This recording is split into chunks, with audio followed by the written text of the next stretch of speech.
Selamat malam Bapak Ibu semuanya. Malam saya tahu macet gara-gara si Komo lewat.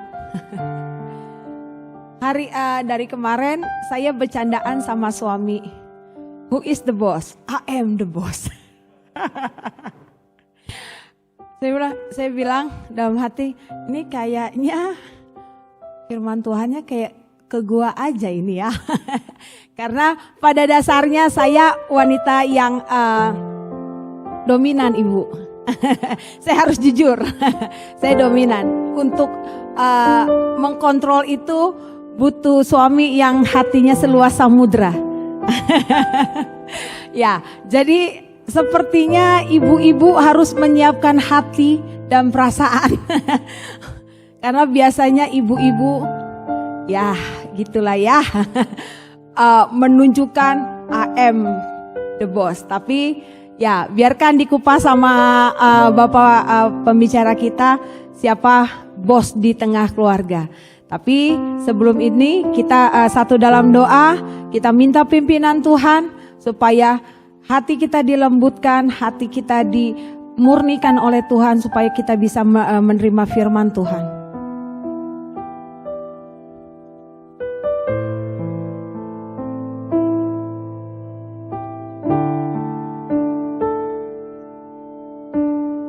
Tuhan Yesus yang baik, terima kasih untuk malam hari ini, untuk semua anugerah-Mu. Terima kasih Bapa, terima kasih Roh Kudus, panjang hari ini kami beraktivitas, kami mencari uang, kami bekerja. Engkau memimpin kami, Engkau mengingatkan kami untuk ada pembinaan keluarga di tempat ini di malam hari ini Tuhan. Terima kasih untuk belas kasihan-Mu, terima kasih untuk setiap apapun yang Engkau lakukan bagi kami mengucap syukur. Setiap berkat Tuhan yang melimpah yang kami nikmati, kami mengucap syukur Tuhan Yesus. Malam hari ini Tuhan, kami datang kepadamu, kami ingin memuji, memuliakan nama Tuhan Yesus. Terlebih lagi kami ingin Tuhan belajar memperbaiki hidup kami melalui pembinaan malam hari ini, melalui dengan tema Who is the Boss. Biarlah kami belajar berkaca melalui firman-Mu. Terima kasih Tuhan Yesus, terima kasih. Dan kami mau membuka ibadah pembinaan ini dalam nama Tuhan Yesus, Tuhan dan Juru Selamat kami yang hidup. Kami berdoa, haleluya, amin. Saya mengundang Bapak dan Ibu bangkit berdiri, kita nyanyikan sebuah lagu pujian. Tiada berkesudahan kasih setiamu Tuhan.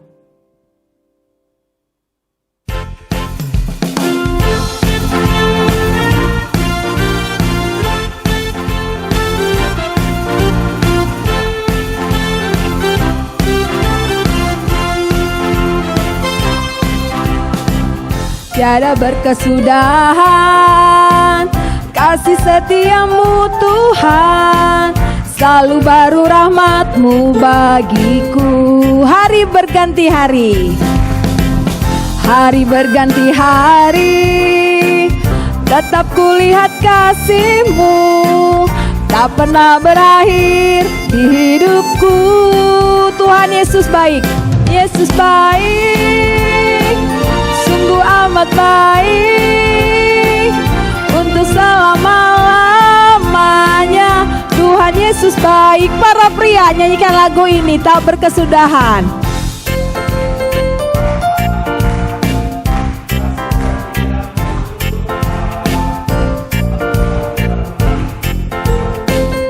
Hari berganti hari wanita, hari berganti hari, tetap kulihat kasih-Mu, tak pernah berakhir di hidupku. Sama-sama, Tuhan Yesus baik, sungguh amat baik, untuk selama-lamanya. Tuhan Yesus baik, Tuhan Yesus baik, Tuhan Yesus baik, sungguh amat baik, untuk selama-lamanya. Tuhan Yesus baik. Amin. Bapak Ibu Saudara semua, kemarin kita baru merayakan Paskah. Setiap Paskah ditayangkan apa namanya judul filmnya? Passion of Christ. Ya, ngeri ya. Tapi sama lagi saya datang berdampingan sama suami, saya bilang penderitaan memikul salib itu kita beda-beda. Tiap manusia beda-beda. Salib saya adalah anak saya yang kedua. Luar biasa. Saya harus bertapa tiap hari. Saya bilang, Tuhan Yesus baik, dia tidak pernah salah. Dia adalah Alfa dan Omega. Dia tidak pernah salah merencanakan apapun dalam hidup kita. Anak yang dititipkan oleh Tuhan, itu adalah perintah untuk kita menjaga. Tapi bagaimana kita menjaganya? Melalui firman Tuhan. Melalui apa? Pembinaan keluarga. Tuhan Yesus baik. Pak Indra, Tuhan Yesus baik. Lihat istrinya, Tuhan Yesus baik. Lihat istri, harus lihat istri. Bilang, Tuhan Yesus baik. Tuhan Yesus baik. Kok Ipin, Tuhan Yesus baik sambil lihat istri. Enggak, coba lihat istri. Tuhan Yesus baik. Amin. Kok lihat istri kok. Tuhan Yesus baik. Kadang-kadang wanita itu cerewet, betul ya Pak ya? Iya. Coba suami-suami lihat istrinya, pandangin bahwa oh ada anugerah Tuhan melalui istriku. Coba silahkan saya kasih waktu 1 menit kurang lebih. Pandangi istrinya.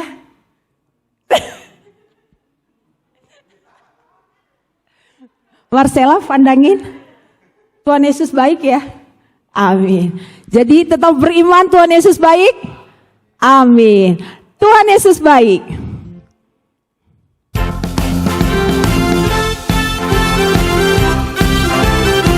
Mari kita nyanyikan dengan semakin beriman tiada berkesudahan. Tiada berkesudahan.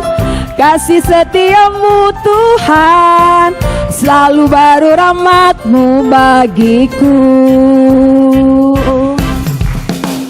Hari berganti hari, tetap kulihat kasih-Mu, tak pernah berakhir di hidupku. Yang ada pasangannya, lihat.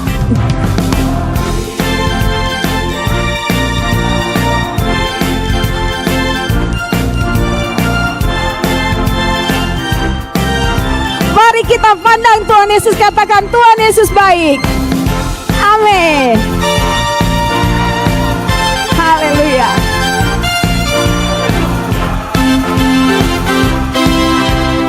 Tuhan Yesus baik.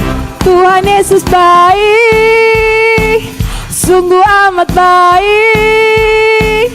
Untuk selama-lamanya Tuhan Yesus baik. Sekali lagi Tuhan Yesus baik. Sungguh amat baik. Untuk selama-lamanya Tuhan Yesus baik. Amin. Tuhan Yesus baik. Silakan duduk Bapak dan Ibu semua. Tanpa berlama-lama kita akan mempersiapkan hati kita semakin lebih lagi untuk mendengarkan firman Tuhan. Mari kita nyanyikan sebuah lagu, Beriku Hati untuk Mengasihi-Mu.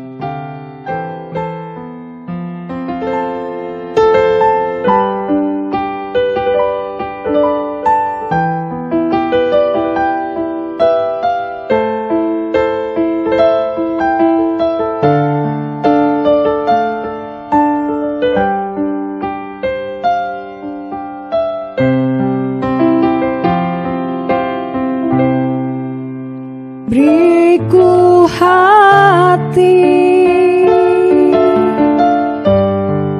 untuk menyembah-Mu.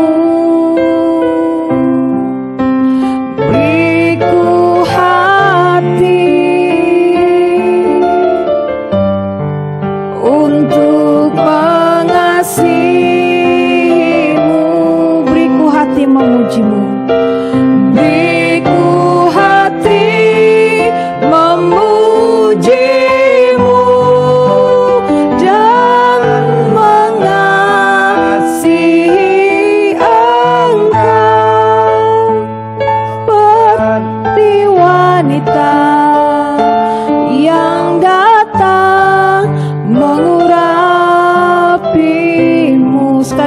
kita nyanyikan lagu ini. Beriku hati. Beriku hati untuk menyembahmu.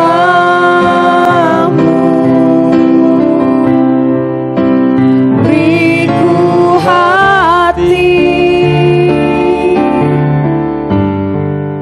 untuk mengasihimu.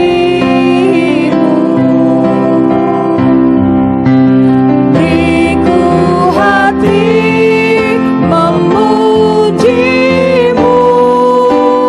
dan mengasihi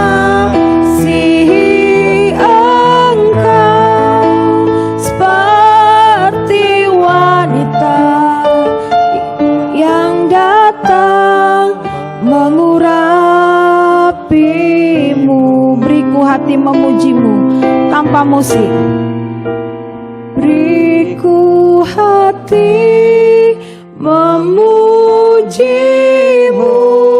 Amin Tuhan. Mampukan kami mengasihi Engkau Tuhan Yesus, hari demi hari Tuhan Yesus. Dengan segala apapun yang Kau percayakan pada kami Tuhan Yesus. Sekali lagi, setengah suara, beriku hati. Beriku hati memujimu dan mengasihi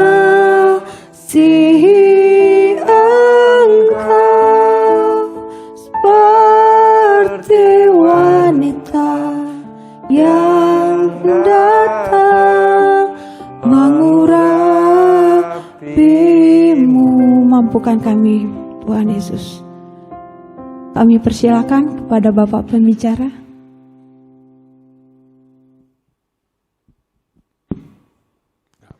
Mari kita berdoa. Bapa di dalam surga, kami pada malam hari ini percaya bukan suatu kebetulan ketika kami berkumpul bersama-sama di tempat ini. Kami tahu walaupun jalanan macet, tapi Tuhan memimpin langkah kami untuk bisa hadir. Oleh karena itu Bapa di dalam surga, kiranya Roh Kudus-Mu juga hadir tengah-tengah kami. Sehingga apa yang kami dengar hari ini bukan menambah pengetahuan kami, tetapi ketika Roh Kudus bekerja di setiap orang yang hadir tempat ini, boleh membawa suatu perubahan di dalam keluarga kami. Ketika Roh Kudus bekerja, ada pembaharuan, ada semangat yang baru, pengertian yang baru, ada kekuatan untuk melangkah, ada teguran yang keras dalam hidup kami. Sehingga kami semua ketika pulang dari tempat ini, ada kekuatan baru untuk lebih taat kepada Tuhan. Dan kiranya Roh Kudus Tuhan juga boleh menolong hamba-Mu, Dodi dan hamba-Mu yang terbatas ini, sehingga apa yang keluar dari mulut kami boleh diberkati oleh Tuhan. Sungguh-sungguh hanya isi hati Tuhan dan kebenaran yang sejati. Terima kasih Bapa di surga. Sekali lagi bekerjalah di tengah-tengah kami dan berbicaralah. Terima kasih Tuhan, di dalam nama Tuhan Yesus Kristus kami berdoa dan mengucap syukur. Amin. Selamat malam teman-teman semua. Ya, saya tahu hari ini kita berjuang bersama-sama, tapi saya senang sekali tetap hadir bersama-sama dengan saya juga ya. Teman-teman sekalian, hari ini kita mau belajar tadi ya, temanya katanya siapa yang jadi bosnya tadi, kita udah senyum-senyum ya, katanya yang, udah ada ini. Oke, sudah dibilang tadi siapa ya? Jangan-jangan gue katanya ya, yang istri-istri bilang soalnya saya dominan nih gitu ya. Atau yang suami-suami bilang enak aja. Emang boleh sih kamu kelihatannya dominan, tapi kan saya yang menentukan. Tapi jangan-jangan saudara-saudara sekalian, bukan kita. Mungkin anak-anak. Coba sekarang pikir, menu di rumah sekarang siapa yang tentuin? Kalau hari Sabtu Minggu pergi kemana gitu ya. Jangan-jangan anak yang milih gitu ya. Atau saudara-saudara sekalian, jangan-jangan juga Semuanya kita akan damai sejahtera ketika ada uang di rumah. Jadi siapa bosnya kita? Nah ya, oke teman-teman sekalian, ini pertanyaan yang cukup menarik ya. Tetapi hari ini saya mau bahas satu hal sebetulnya yang sangat prinsip dalam kehidupan kita. Yang kita juga, nanti makanya kenapa saya minta untuk laki-laki dan perempuan dipisahkan. Supaya bisa saling curhat ya, gitu ya. Oke, kita bisa mengupasnya dengan waktu yang pendek ini. Jadi nanti bapak-bapak akan Pak Dodi yang akan bicara, nanti ibu-ibu akan bicara dengan saya. Oke, sebelumnya kita akan masuk dulu pertanyaannya nih, kalau yang tadi ya. Kita kan suka dari dulu kita pikir laki-laki itu adalah pemimpin di dalam keluarga. Siapa yang setuju di sini? Oh, ternyata ibu-ibu angkat tangan juga loh. Ya, oke, next ya. Nah, saudara-saudara sekalian, apakah masih relevan kepemimpinan itu, kepemimpinan pria di dalam keluarga itu masih relevan gak sih? Karena kan sekarang banyak perempuan-perempuan ya, yang katanya kan kita, apa sih namanya ya, kesetaraan ya. Udah gitu jangan salah juga loh. Kadang-kadang di kantor orang-orang perempuan lebih gampang diatur katanya ya. Terus jadi gajinya otomatis suka lebih besar. Ya, udah gitu karirnya cepet banget meloncat kan orang-orang perempuan itu. Jadi apakah masih relevan? Oke, boleh berempat mungkin Pak, Bu. Nah, diskusi. Masih relevan nggak kalau suami-suami jadi pemimpin keluarga? Kalau masih relevan, kira-kira kenapa? Boleh diskusi sedikit? Nah, ngobrol-ngobrol. Masih relevan nggak? Sederhana kan tadi ya. Kalau masih relevan, kenapa? Nah, silakan diskusi bertiga. Ya, satu deret atau depan belakang. Nah, Bapak Ibu ini sama bertiga di sini. Ya, oke. Ya, masih relevan nggak? Oh iya boleh. Lampu mimbar bisa dimatiin dari mana? Lampu mimbar bisa dimatiin. Nah, supaya terang itunya, slide-nya. Oke, sip. Masih relevan? Maju mundur. Sip. 1 menit aja deh ya. Oh masih? Oke, coba. Udah ada yang jawab nih. Kenapa Bu masih relevan?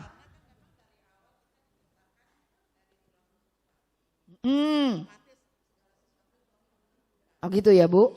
Biarpun suaminya udah mulai umur, mesti dituntun.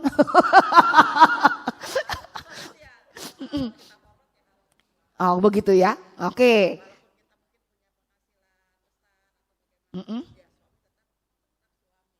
Mau Pak jadi pemimpin ibu ini Pak? Ya apa boleh buat katanya. Kasih tugas sampai dipeluk-peluk. Oke, sekarang kita mau tanya Bapak deh. Masih relevan gak Pak? Nah, kenapa Pak? Masih pede Pak? Oh pede. Kenapa Pak?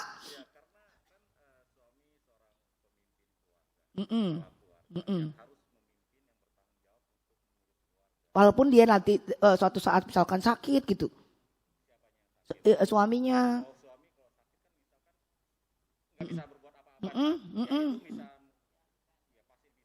Oh, jadi suami memberikan perintah kepada istri gitu ya. Maksudnya Bapak ya. Oke, gitu Pak yakin? Ya, ini kalau gitu coba buat ibu yang lebih muda. Nah, ibu yang lebih muda nih. Gimana Bu? Masih relevan gak Bu? Berarti awet muda. Ya. Oke, gimana Bu? Masih relevan suami jadi pemimpin keluarga? Oke, masih relevan? Masih relevan. Oke, satu lagi deh dari Ibu. Masih relevan. Kenapa, Bu? Hah? Oh, soalnya ikut-ikut sama suaminya ya. Takut gak diantar pulang. Pak, semua udah bilang relevan. Jadi kita selesai kali ya, Pak ya. Oke, ya, oke, teman-teman sekalian, teman-teman hari ini membicarakan bahwa tadi ya betul ya, secara teori hari ini kita tahu bahwa memang suami harus jadi pemimpin keluarga. Tapi bagaimana ya jika situasi-situasi yang terjadi kelihatannya sangat sulit tadi ya si ibu bilang tuh ya, tadi ya, apa yang terjadi? Oke, saya mau menceritakan satu rahasia besar ini.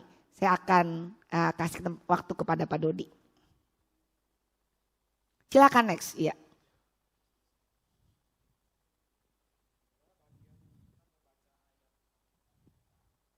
Tes. Oke.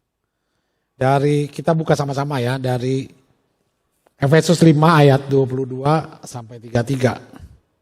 Kita akan baca bersama-sama Efesus 5 ayat 22. Oke. Yang pertama yang baca tadi yang wanita.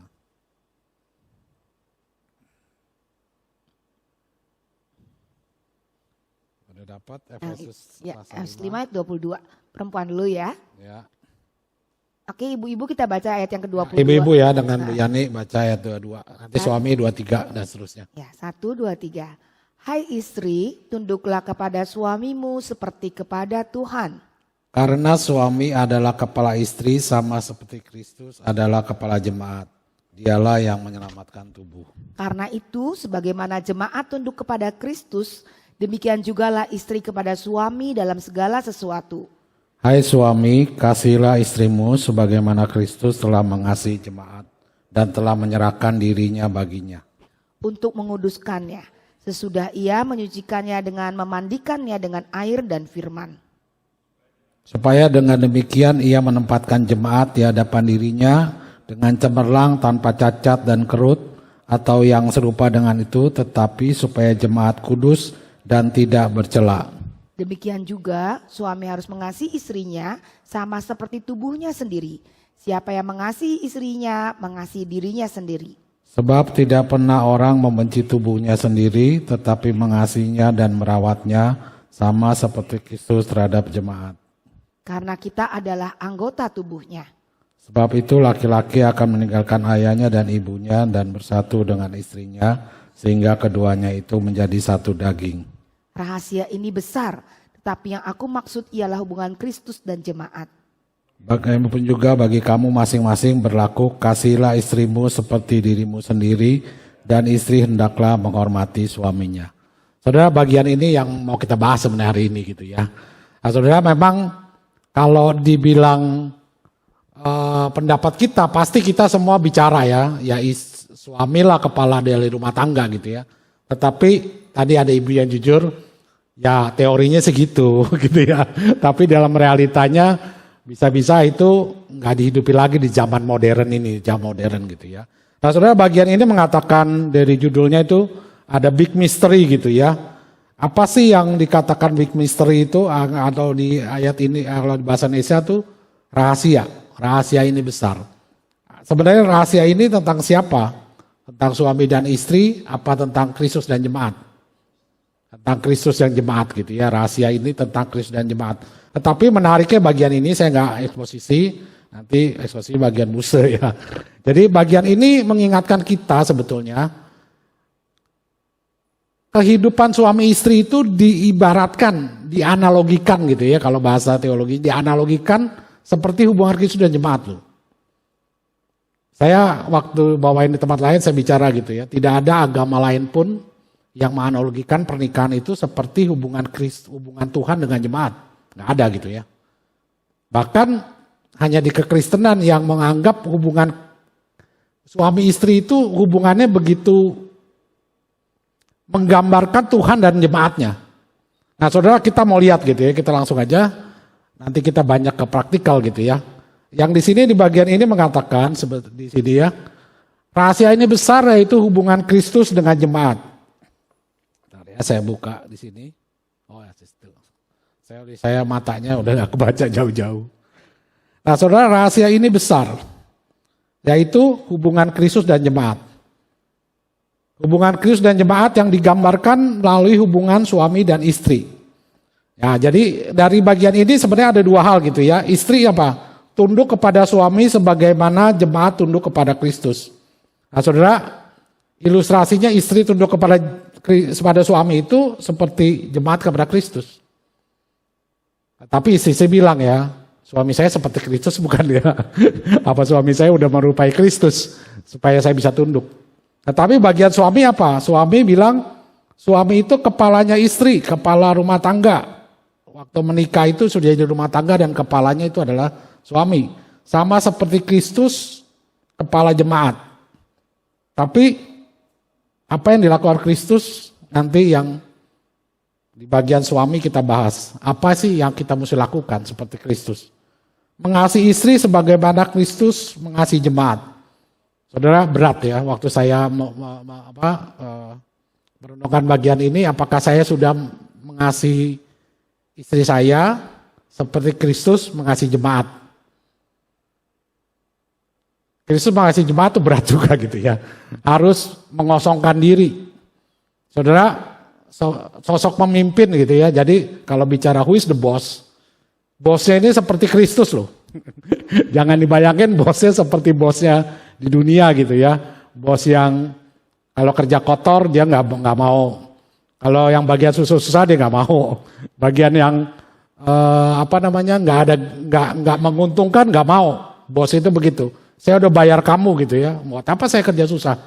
Gitu ya. Tetapi bukan seperti itu. Jadi bos yang seperti Kristus yang mengasihi jemaat dengan mengosongkan dirinya, mengambil rupa seorang hamba, bahkan mati. Mungkin ini analogi ini berat sekali ya. Berat sekali, nggak mudah buat kita. Juga mengasihi dan merawat sama seperti Kristus terhadap jemaat. Saudara, kalau Kristus itu merawat jemaatnya gitu ya, sampai dia sendiri melupakan dirinya. Ada nggak suami? Ada, banyak teladan gitu ya. Jadi banyak juga yang suami merawat istrinya sampai dia melupakan dirinya sendiri. Ada satu cerita gitu ya, ada satu cerita kesaksian itu real gitu ya, yang terjadi berapa puluh tahun lalu, yaitu dia merawat istrinya yang sakit sampai istrinya lumpuh itu. Dia jadi setiap hari dia pulang kerjanya setengah hari dia pulang dia suapin istrinya. Pagi-pagi dia siapin, pulang dia suapin istrinya. Sore-sore dia cepat pulang lagi dia masak buat suapin istrinya lagi. Sampai satu saat istrinya meninggal. Waktu istrinya meninggal, anak-anak kebetulan perempuan semua dalam kesaksian ini ya. Anak-anak bilang, ya udah papa, sekarang mama sudah tidak ada. Jadi papa boleh menikah lagi. Tapi papanya bilang, enggak, papa enggak menikah lagi. Papa sudah puas merawat mama dan mengasihi mama. Sudah ada, teladan seperti itu ada gitu ya. Tapi memang dia sudah menjadi seperti Kristus. Tapi saya yakin gitu ya, enggak bisa equal dengan Kristus gitu ya. Karena dia Tuhan. Nah, saudara, bagian berikutnya adalah Saya tambahin dulu sebentar ya Pak. Oke. Mungkin kembali seperti yang tadi ya, saya mau cuma tambahkan. Nah istri-istri, ini beritanya nih ya, dikatakan bahwa tunduk kepada suami. Sayangnya gak ada kalimat yang lain loh. Cuma bilang tunduk kepada suami. Bukan suami yang pinter kerja. Bukan suami yang sayang sama anak, yang pinter main sama anak. Bukan suami yang pinter ngomong, bukan suami yang romantis, begitu ya. Cuma disuruh tunduk aja kepada istri. Jadi saudara-saudara sekalian, istri-istri ada satu perintah yang sangat sederhana, tunduk kepada suami. Ya. Nah, jadi teman-teman sekalian, saya terus cari ya suaminya kira-kira mesti seperti apa. Ya, di sini juga nggak digambarkan, nggak diomong langsung bahwa suaminya yang seperti Kristus ya, cuma tunduk kepada suamimu. Betul sekali bahwa hal ini, rahasia besar ini adalah untuk menggambarkan kasih Kristus dengan jemaatnya. Tetapi perintah kepada istri itu jelas sekali. Tunduk kepada suamimu. Dan saudara-saudara sekalian satu hal juga, waktu dikatakan Kristus itu mengasihi istri, kita baru aja ngelewatin Paskah ya saudara-saudara sekalian. Kenapa sih Tuhan Yesus itu mau menderita mati di kayu salib? Cuma satu hal yang dia lakukan. Yang menjadi pusat kasihnya adalah manusia. Suami-suami, waktu dikatakan mengasihi istrinya seperti Kristus kepada jemaatnya. Pertanyaannya, waktu Anda mengasihi istrimu supaya apa? Apakah istrimu menjadi pusat? Apakah pernikahan kita itu harapannya gitu ya, saya menikah supaya saya berbahagia? Atau saudara-saudara sekalian, ketika saudara-saudara menikah, karena Anda punya harapan, orang yang Anda nikahi itu supaya berbahagia. Kristus datang ke dunia. Pusatnya cuma satu, supaya manusia diselamatkan. Fokus cintanya kepada manusia. Saudara-saudara sekalian, pertanyaannya, suami-suami waktu mengasihi istrinya, apakah mengasihi istri supaya istrinya berbahagia? Atau mengasihi istri supaya dia bisa melayani aku? Supaya dia jadi istri yang bagus, ya, supaya aku jadi bisa bangga, bisa namaku terhormat. Nah, saudara-saudara sekalian, ini tadi ya. Saya waktu kami berdua mempersiapkan hal ini, rasanya kalau tahu ini tentang pernikahan. Bentar ya, ternyata pernikahan kita itu untuk menggambarkan bagaimana Kristus dengan jemaatnya.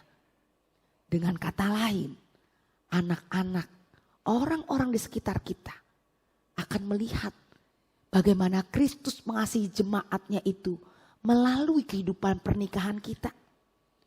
Waktu seorang istri yang tunduk kepada jemaatnya, anak-anak akan belajar bagaimana artinya tunduk kepada Tuhan. Saudara-saudara sekalian, ternyata pernikahan kita punya mandat yang luar biasa. Menggambarkan Kristus dengan jemaatnya. Oke, saudara, next slide-nya.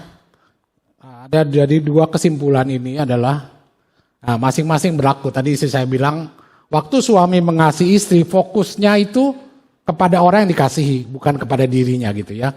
Kalau dibanding Kristus juga Kristus fokusnya untuk menyelamatkan gitu ya. Nah saudara, suami kasihi, kata kuncinya adalah suami mengasihi istri.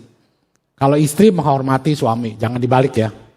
Jangan dibalik nih, ada istri mengasihi suami, istri mengasihani suami, nggak boleh. Mengasihani. Mengasihani ya, mengasihani. Kasihilah, kasihi suami nggak salah, mengasihani. Terus istri hendaklah menghormati. Nah saudara, waktu kita menghormati juga nggak mudah loh. Saudara, waktu saya menghormati, istri saya menghormati saya, mungkin ada kebaikan ke keluarga itu suaminya gitu ya. Seperti ada terus di Alkitab kan, kalau istri yang baik adalah yang membawa martabat suaminya gitu ya.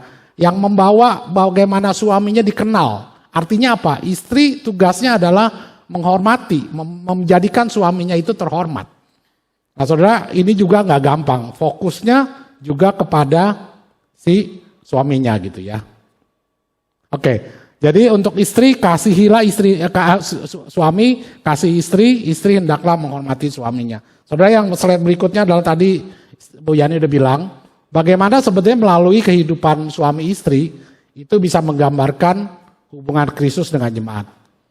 Nah saudara, sekarang sebelum masuk ke slide berikutnya, tadi gitu ya, seperti MC bilang ya, bagaimana berlaku gitu ya, kalau istrinya dominan gitu ya, istri-istri yang dominan.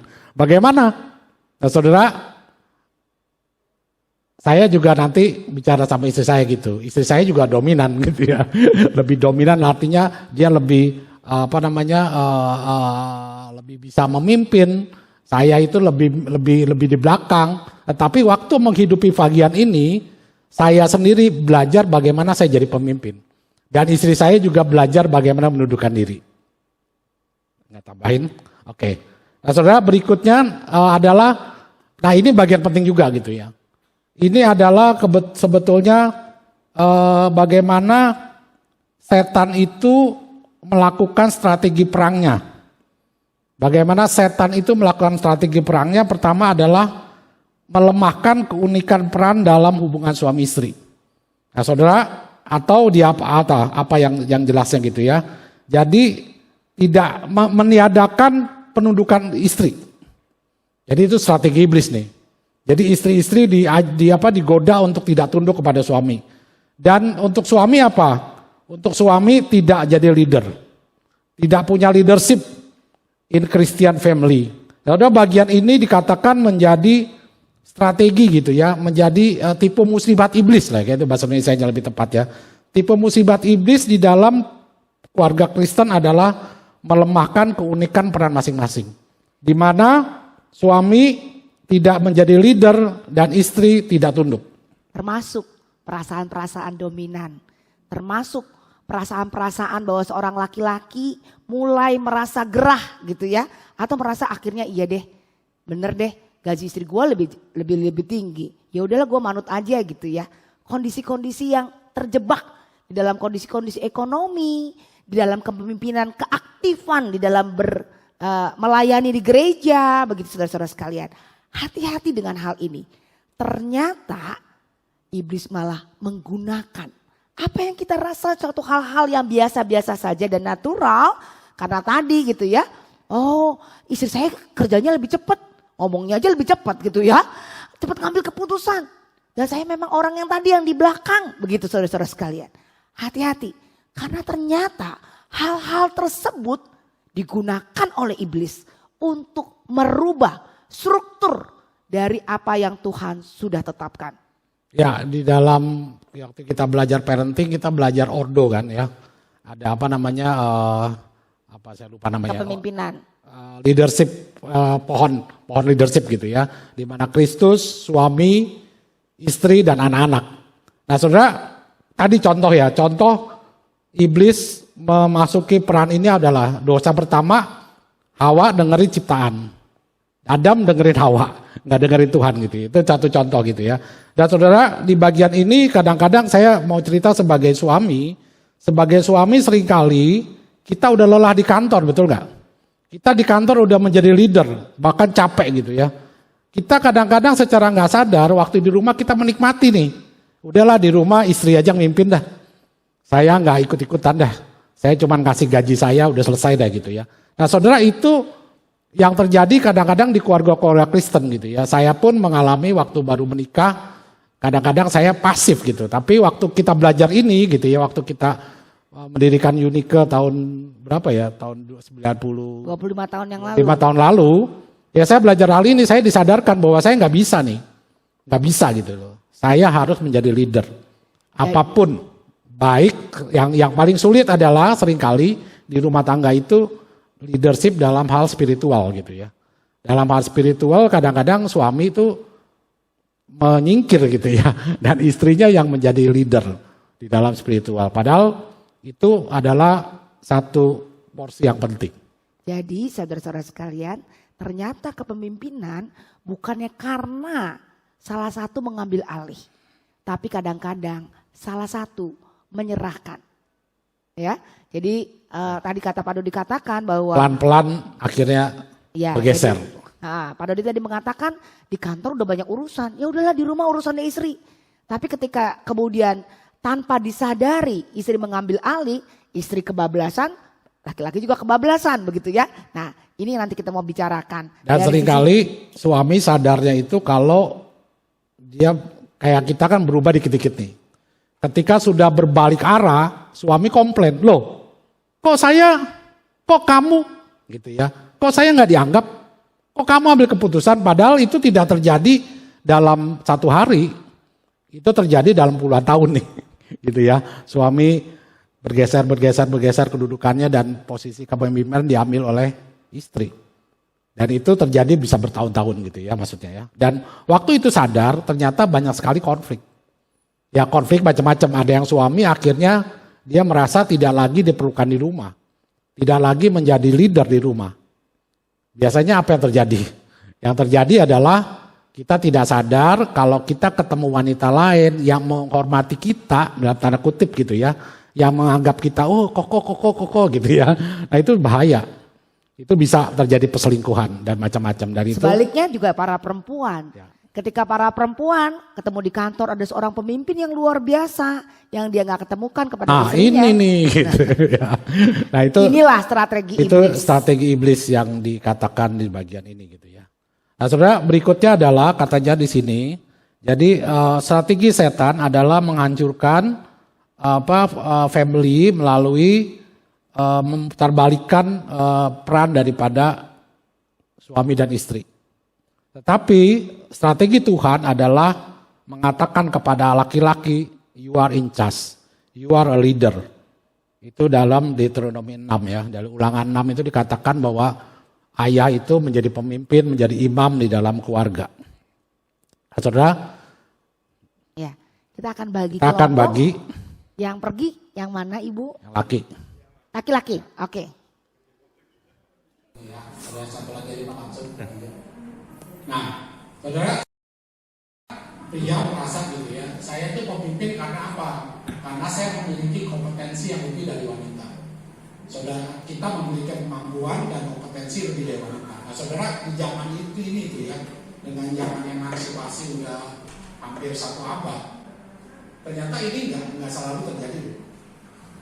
Kalau kita merasa kita jadi leader karena kita punya kompetensi dan kemampuan yang lebih baik, nah kita seringkali kita nggak siap jadi, kita nggak bisa mimpin kan? Karena saya seringkali ada satu situasi, ternyata istri kita lebih kompeten, istri kita lebih mampu, kita tidak lebih mampu dari mereka gitu ya. Apakah waktu itu terjadi kita nggak jadi pemimpin, gitu ya? Atau kita juga jadi pemimpin bukan karena kita memiliki tenaga yang lebih kuat. Nah, kadang sekarang istri tenaga lebih kuat dari kita gitu ya. Apalagi udah umur kayak saya nih, saya udah punya penyakit jantung segala macam, bisa saya masih dalam perkasa gitu ya. Apakah dia kepemimpinannya geser gitu ya? Nah itu ya, kadang-kadang kita pria itu paradigmanya karena ini, karena saya harus punya kemampuan, jadi waktu saya nggak mampu, saya nggak mampu memimpin, ya udah saya udah bukan jadi pemimpin lagi. Boleh next. Nah, saudara, ini ada satu bahan yang baik sekali yang saya mau bagikan adalah ini sebetulnya pemikiran pribadi seorang pria kadang-kadang membelenggu dia, gitu ya. Saya sudah tahu bahwa ada sini yang sudah baca buku ini. Jadi yang pertama adalah pria itu seringkali dia membandingkan dirinya dengan pria lain. Nah, saudara, ini pandangan pria. Rasanya. Pandangan pria dia ingin menjadi seperti si pria populer gitu ya. Nah, saudara, waktu baca-baca ini saya juga merasa, waktu saya dibagikan hal ini saya juga merasa ya benar gitu ya. Saya pun seringkali saya membandingkan seperti ini, seperti itu. Jadi saya merasa saya bukan pemimpin karena saya bukan seperti pria populer itu gitu ya. Terus pertanyaan terus timbul dalam hati kita bagaimana, mengapa aku tidak sama dengan mereka, dengan orang-orang hebat itu? Kenapa aku tidak seperti suaminya si ini, bapak ini gitu ya? Terus apakah yang harus aku lakukan agar aku bisa mengejarnya? Di manakah yang salah dalam diriku? Nah, pria itu selalu membandingkan diri dengan orang lain. Itu kecenderungan kita gitu. Dan ini salah nggak? Salah kalau kita kebablasan, kita terlalu fokusnya terhadap diri, sehingga kita tidak bisa melihat diri kita gitu ya. Kita selalu bandingin sama orang lain aja, nggak puas aja. Saudara, kadang-kadang gitu ya, kadang-kadang saya juga mengalami sama istri saya merasa kecewa gitu, saya merasa aduh kayaknya saya nggak ini. Istri saya sampai bilang, kenapa ya, kamu oke kok gitu ya, kamu gak ada masalah gitu. Seringkali saya punya masalah sendiri gitu ya. Nah, saudara, seringkali itu yang membelenggu pria gitu ya. Boleh next Pak. Nah, yang kedua adalah pria itu jaga image gitu ya, jaga image. Terus fokus untuk hal-hal yang hidupnya kalau terbuka akan memalukan. Dan saya merasa bersalah. Makanya dalam pertemuan Pak Sutri, kebanyakan yang aktif ibu-ibu gitu. Kalau ibu-ibu itu ketemu langsung curhat itu nggak usah disuruh gitu ya, langsung tuh semua rahasia rumah tangga juga bisa keluar gitu ya. Tapi kalau pria beda gitu, pria itu jaga image. Ya ini natur ya. Jadi pria itu seringkali merasa dirinya nggak mau terbuka, sehingga waktu datang ke rumah itu, apalagi yang tadi gitu ya, saya membandingkan dengan orang lain lebih hebat, saya ternyata nggak bisa gitu ya. Saya pernah mengalami satu situasi juga seperti itu gitu ya, kayak karir juga mentok gitu ya, perusahaan mau bangkrut gitu ya. Saya tuh nggak sampai, saya itu lebih cenderung gitu kalau tipe saya ya, lebih cenderung kayak males dah ikut persekutuan gitu ya, karena kayaknya kalau dibandingin sama orang itu, dibandingin sama orang itu, saya merasa malu gitu. Saya merasa bersalah, padahal ini juga belum tentu istri kita mana begitu gitu. Kadang-kadang kita udah gak pede sendiri gitu ya. Nah, itu yang terjadi. Dapatkah saya patahkan kebiasaan buruk itu? Apakah saya akan ini waktu-waktu kecil ya. Waktu kecil seringkali kita juga begitu tuh. Jadi yang kedua ya, apakah yang akan ayahku katakan kalau dia tahu? Dari kecil kita dididik seperti itu ya. Saya sendiri gambaran ini melekat juga pada saya. Jadi waktu kecil saya takut sekali gitu. Kalau gagal saya ngomong ke ayah saya. Kadang-kadang kalau kita gagal kita seringkali sembunyikan gitu. Seringkali kita masuk kamar kita diam gitu. Kita nggak ngomong. Kenapa? Karena kita selalu katakan kalau ayah saya tahu dia katakan apa. Kalau dia katakan yang menyakitkan hati saya lebih bagus nggak? Mereka nggak tahu. Terus apa jadinya kalau semuanya terbuka? Pria itu takut. Terus mengapa aku tertarik dengan wanita yang bukan istriku? Gitu ya. Nah itu juga kita nggak terbuka oleh hal itu. Gitu ya. Kalau pikiran-pikiran dosa seperti itu juga kita simpan. Karena apa? Kita kalau terbuka kita malu. Terus mengapa aku dikuasai oleh pikiran porno, fantasi-fantasi dalam diri yang liar dan tidak terkendali? Nah saudara, pergumulan ini wajar nggak? Yang terakhir ini menurut saya wajar. Tetapi kita sendiri nggak mau terbuka. Termasuk saya juga. Ini bercermin juga gitu. Waktu saya katakan saya bercermin juga artinya apa? Waktu kita nggak terbuka, kita sebenarnya bagaimana sekarang ini gitu ya, kalau kepemimpinan leadership itu yang orang yang mesti kuat kan, orang yang punya kekuatan, orang yang punya keterbukaan gitu ya, apapun diceritakan. Yang saya sama anak saya tuh, anak saya udah seumuran jadi ngobrol gitu. Saya pernah ada satu video klip itu si Pepe Rahmat gitu ya. Pepe Rahmat tuh mengutip satu kata ya, dia mengatakan satu kata itu istilahnya selesai dengan diri. Katanya kalau orang yang belum selesai sama diri itu, apapun yang dikerjakan itu banyak nggak sukses ya. Karena apapun dia belum selesai, dia masih mencari. Misalnya kita lihat gitu, saya ngomong sama Daniel waktu Jokowi naik gitu waktu itu ya. Dan Daniel anak saya, Papa suka Jokowi, dia udah selesai dengan diri. Jadi bahasa kita, dia selesai. Artinya dia waktu jadi pemimpin, dia nggak lagi fokus pada diri gitu. Dia nggak lagi cari kesuksesan diri, dia lagi nggak cari nama baik, dia selesai dengan diri. Nah sebenarnya saya pun pernah mengalami gitu ya, pernah mengalami waktu justru waktu saya itu justru lagi kehidupannya lagi sangat drop gitu ya. Tuhan tuh menyelesaikan saya dengan diri saya cerita kesaksian keluarga saya. Jadi waktu itu terjadi gitu ya, saya pernah satu posisi saya nggak punya apa-apa dan memang bisnis mulai dari nol lagi, dan saya katakan sama keluarga saya tuh benar-benar lagi dididik Tuhan. Nah di Tuhan apa? Untuk nggak ada image lagi, gitu. Nggak jaga image lagi karena udah nggak ada image-nya. Kita itu sebagai manusia berdosa gitu ya. Waktu kita di titik nol itu gitu ya, sebenarnya kita tuh kita mau jaga image apa gitu. Jaga image apa? Kita manusia berdosa, apa jaga image gitu. Tapi di posisi itu justru Tuhan tuh benar-benar bekerja gitu ya, mengembalikan image of God-nya kita. Di mana gambaran kita sebagai waktu kita nggak cari Tuhan tuh, waktu kita kehilangan Tuhan akan memberi gitu ya. Nah saudara, ini kayaknya klise, tapi ini benar-benar gitu ya. Apakah kita masih posisi ini? Apa hidup kita nih sebagai pria nih masih jaga image? Apa kita sudah bisa menjadi pria yang terbuka gitu ya? Saya seringkali Daniel itu pernah satu saat dia mau pergi ke sekolah ke Amerika gitu ya. Saya waktu itu dia kesaksian di tengah-tengah orang tua sahabat Yesus gitu. Saya untuk kesaksian dia isi yang mulai karenanya. Dan gimana kamu belajar dari papa gitu. Nah, waktu itu dia katakan satu, iya saya belajar dari papa itu satu kali yang kesaksiannya adalah papa pernah kesaksian. Jadi saya pernah kesaksian dulu waktu saya tahun berapa yang BD mulai ya, lihat dari ya. Saya itu mau reunian Trisakti gitu ya, mau reunian gitu. Dan waktu itu masih BB pun berapa? Saya katakan sama Daniel waktu itu, saya sebenarnya pengen beli BB karena untuk pekerjaan gitu ya. Tapi saya nggak mau beli BB sebelum reunian, karena saya menyeleksi hati saya nih. Saya beli BB karena mau reunian, apa saya beli BB karena butuh. Waktu itu Daniel kelas 1 SMP gitu. Ternyata berancak dalam hati Daniel gitu. Waktu kesaksian dia, aku satu hal yang belajar papa, bagaimana waktu kita membeli sesuatu bukan karena image, bukan karena malu, tapi karena butuh gitu ya.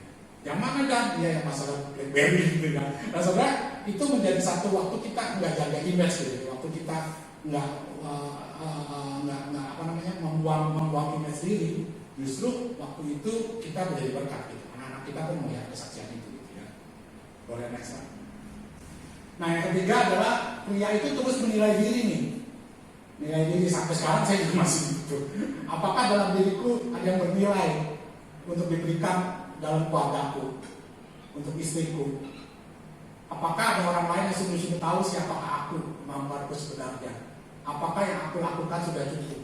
Nah saudara, ini sih bagus. Tadi saya bilang ya, ini untuk evaluasi diri bagus. Tetapi kalau ini terus-menerus menjadi apa ya, menjadi nilai kita, saudara, kita nggak akan pernah puas sebetulnya.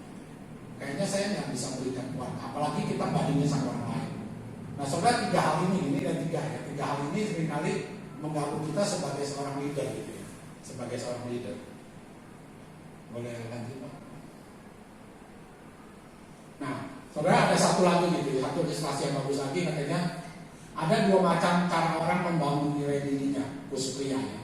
Ada yang pria itu menggunakan pedang kekuatan posisi, yaitu menggunakan pedang perak, yaitu kekuatan posisi. Pedang perak ini adalah masa yang lebih bagus lagi ya, ini pedang emas ya.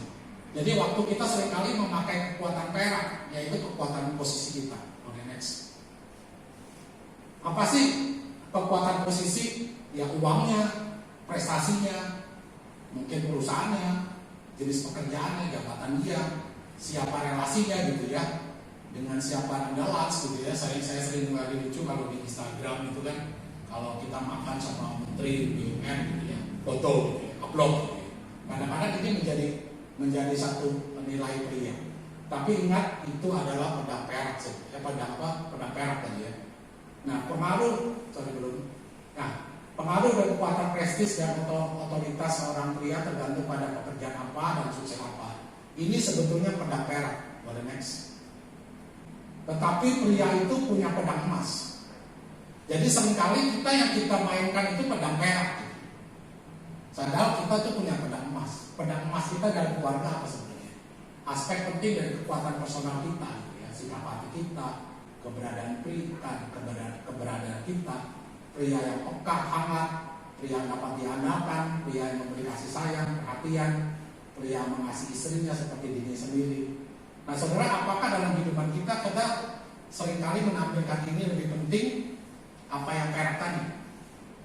Pedang emas atau pedang perak? Nah seringkali jujur saya juga seringkali lebih menganggap pedang perak lebih penting. Saya akhirnya dengan mengasah pedang perak, saya lupa pedang emasnya. Pedang emasnya saya nggak tampilkan, apalagi di tengah rumah tangga. Nah seringkali saya juga sampai sekarang gitu ya, kalau ada masalah di bisnis gitu ya, seringkali sikap saya di rumah berubah. Saya nggak sadari gitu ya. Kenapa? Karena pikiran saya lagi di proyek yang rugi, saya kontraktor gitu. Lagi proyek yang rugi, yang banyak masalah. Waktu ke rumah saya itu hilang kepekaan, hilang ramahnya, hilang gitu, kehangatan hilang. Nah sebenarnya jujur gitu ya, waktu kita lihat ini rugi banget ya.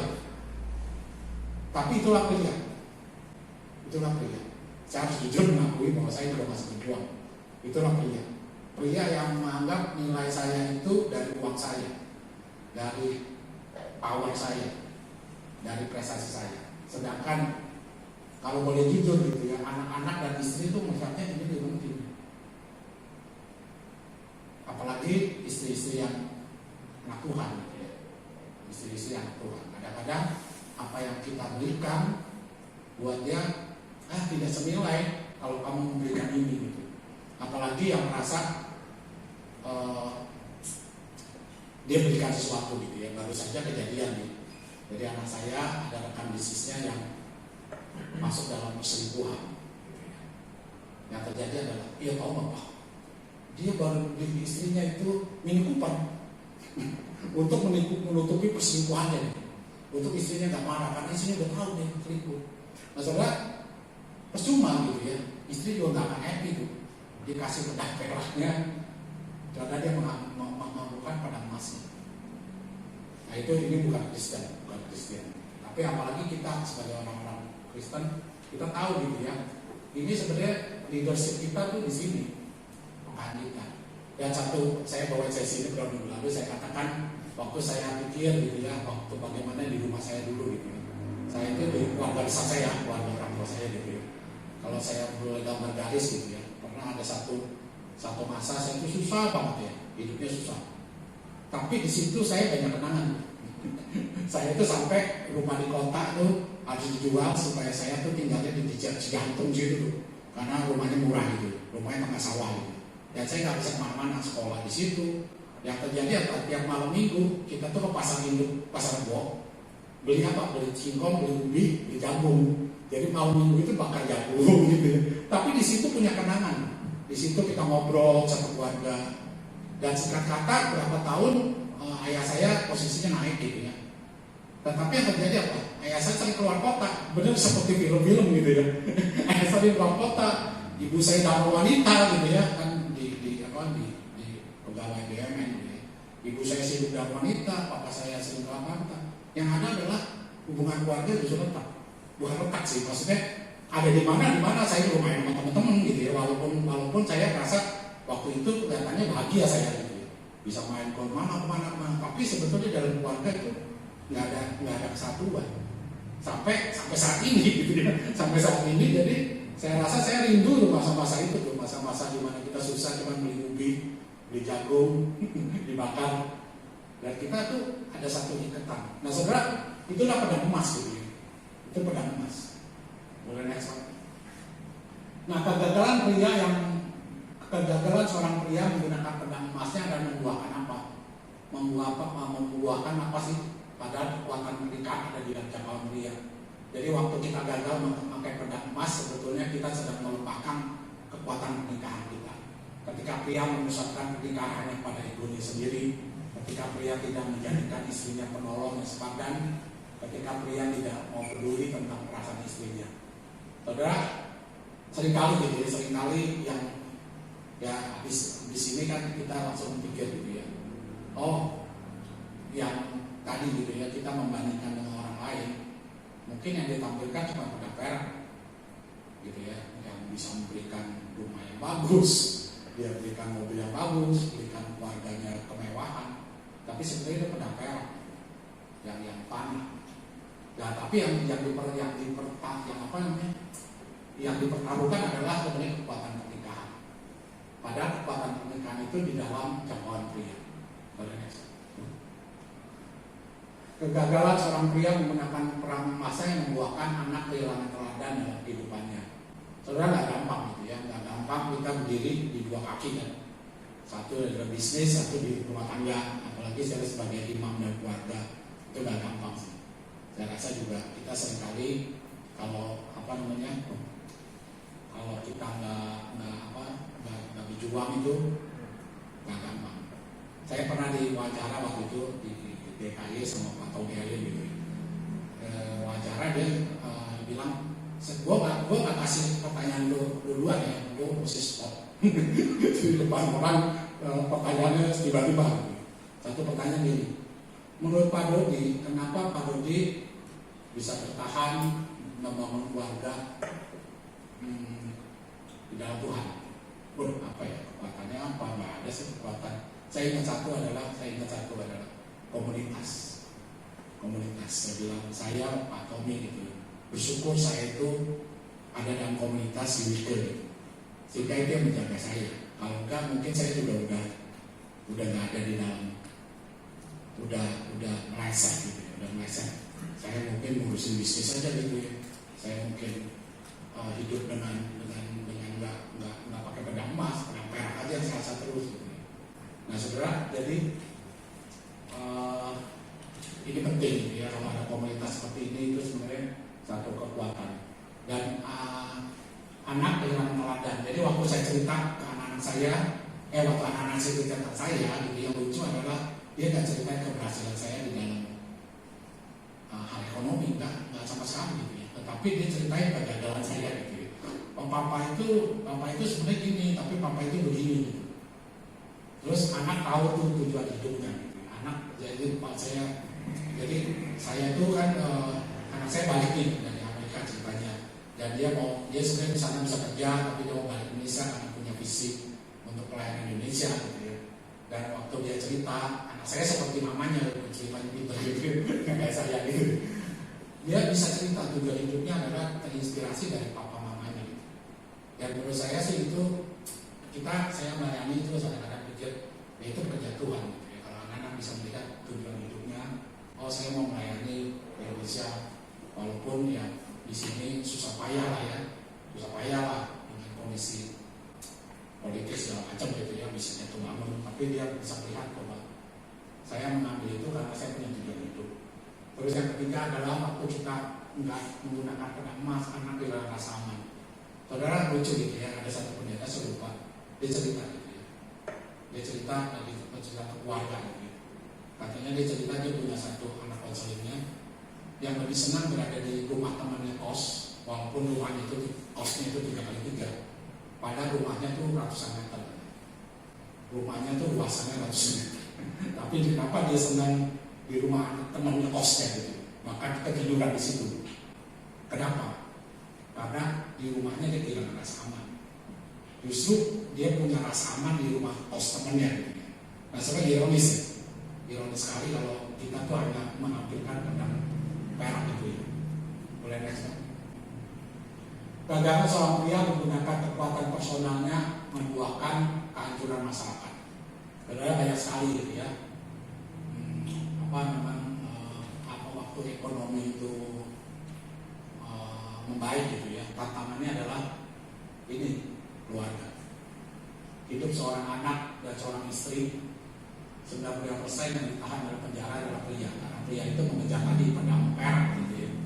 98 pengedar narkoba pria.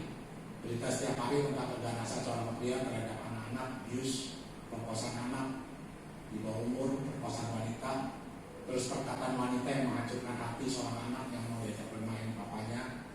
Jadi kadang-kadang kita nggak sadar gitu, waktu kita fokusnya ada di rumah, kata-kata kita itu sangat kasar. Pria berperan besar membuat bangun keluarga. Saudara kan kita ada kompak gitu pelayanan pelayanan keluarga gitu. Di belakang ada kalau keluarga kuat, keluarga kuat, gereja sehat, negara hebat gitu ya. Nah sebenarnya segala sesuatu dimulai dari keluarga sebetulnya. Kalau keluarga berantakan ya ujungnya adalah sebenarnya dunia. Dan yang menarik apa kayak sekarang kan lagi krisis pernikahan ya. Jepang orang nggak mau nikah gitu. Yang khawatir ya presiden, yang khawatir lucu juga ya. Keluarga yang mau nikah, yang khawatir presidennya gitu ya. Loh, gimana nih negara ini masa depannya? Orang nggak mau berkeluarga gitu ya. Nah saudara ini jadi keluarga sebetulnya ada inti yang betul-betul yang clear gitu ya. Inti yang bisa menghidupi, bisa menghancurkan juga negara. Gitu ya. Figur ayah telah menggores tajam dalam kehidupan. Figur ayah telah menggores tajam dalam kehidupan seorang penjahat, seorang pemberontak, seorang abuse. Jadi saya pernah satu kali gitu, anak saya Daniel itu waktu TK gitu ya, dia selalu dipukul sama dipatahin pensilnya, dipukul penggaris, itu saya marah gitu ya. Waduh ini udah malah patahin pensilnya, yang patahin satu anak nih, satu anak itu patahin pensilnya. Pernah satu kali pulang mungkin darah gitu. Dan kami ke sekolah, waktu itu sekolah Katolik, ketemu suster yang kepala sekolahnya suster. Ya. Waktu itu dia bilang, dia maafkan ini anak dalam penanganan kami. Ternyata dia dengar ya anak ini papa mamanya broken home. Papanya nggak ada di rumah, meninggalkan rumah. Nah, saudara ini gitu ya. Sebenarnya anak ini kalau dibiarin bisa jadi penjahat. Waktu kecil dia bisa pukul temennya pakai pengaris gitu. Tapi kalau dia gede dia bisa bunuh orang gitu. Akarnya cuma satu. Akarnya itu mungkin ayahnya menggores. Waktu itu umur berapa? 3-4 tahun udah bisa, anak itu bisa kriminal begitu gitu ya. Pincir temannya dipatahin, lasnya dirobek gitu.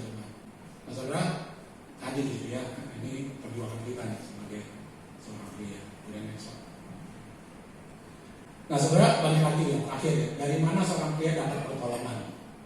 Nah saya tambahkan ya, kandungan.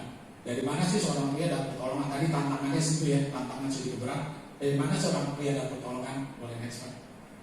Yang pertama adalah jujur gitu ya, saya pun waktu down, waktu apa, saya mesti datang kepada Tuhan. Karena kalau saya datang kepada istri saya, seringkali saya merasa dihakimi. Betul ya? Saudara, kalau nasihat istri itu susah gitu ya terima ya, jujur ya. Kadang-kadang istri nasihat baik tuh buat kita tuh kayak pedang, kayak apa namanya, tajam banget gitu ya. Jadi kita nggak seneng gitu. Padahal nasihatnya baik. Nah, tapi penting banget kita sebenarnya pertama datang pada Tuhan. Kata di sini ada dari Ulangan 3:8, sebab Tuhan dia sendiri akan berjalan di depanmu, dia sendiri akan menyertai engkau, dia tidak akan membiarkan engkau, dia tidak akan meninggalkan engkau. Jangan takut, jangan patah semangat, dan jangan patah semangat. Saudara, ini kekuatan yang Tuhan yang seringkali ayat ini menguatkan saya gitu ya. Jangan takut, dia berjalan di depanmu, dia sendiri akan menyertai kita, dia sendiri akan membiarkan kita, dia tidak akan membiarkan kita, tidak akan membiarkan kita, dia akan. Jangan takut dan jangan patah semangat gitu. Saya tipe orang yang tidak patah semangat gitu. Tapi bagian ini jangan patah semangat, ya, jangan patah semangat gitu. Terus yang kedua adalah dari Mazmur 32 ayat 8. Kalau teman-teman kenal Pak Christian ini etnasnya dia gitu ya. Etnasnya dia artinya, aku hendak mengajar engkau, menunjukkan kepadamu harus jalan yang harus kau tempuh, aku hendak memberikan nasihat, mataku tertuju padamu. Saudara, ini kalau kita rasa coba-munya berarti pakai kita. Anda mengajar menunjukkan jalan kepada Dodi, jalan harus Dodi tempuh, aku hendak menasihatkan dan mataku tertuju pada nama kita di sini. Gitu ya. Jadi ini merupakan satu kekuatan. Saya kita boleh baca satu lagi Mazmur 37 ayat 22. Kalau ada yang dapat boleh bacain.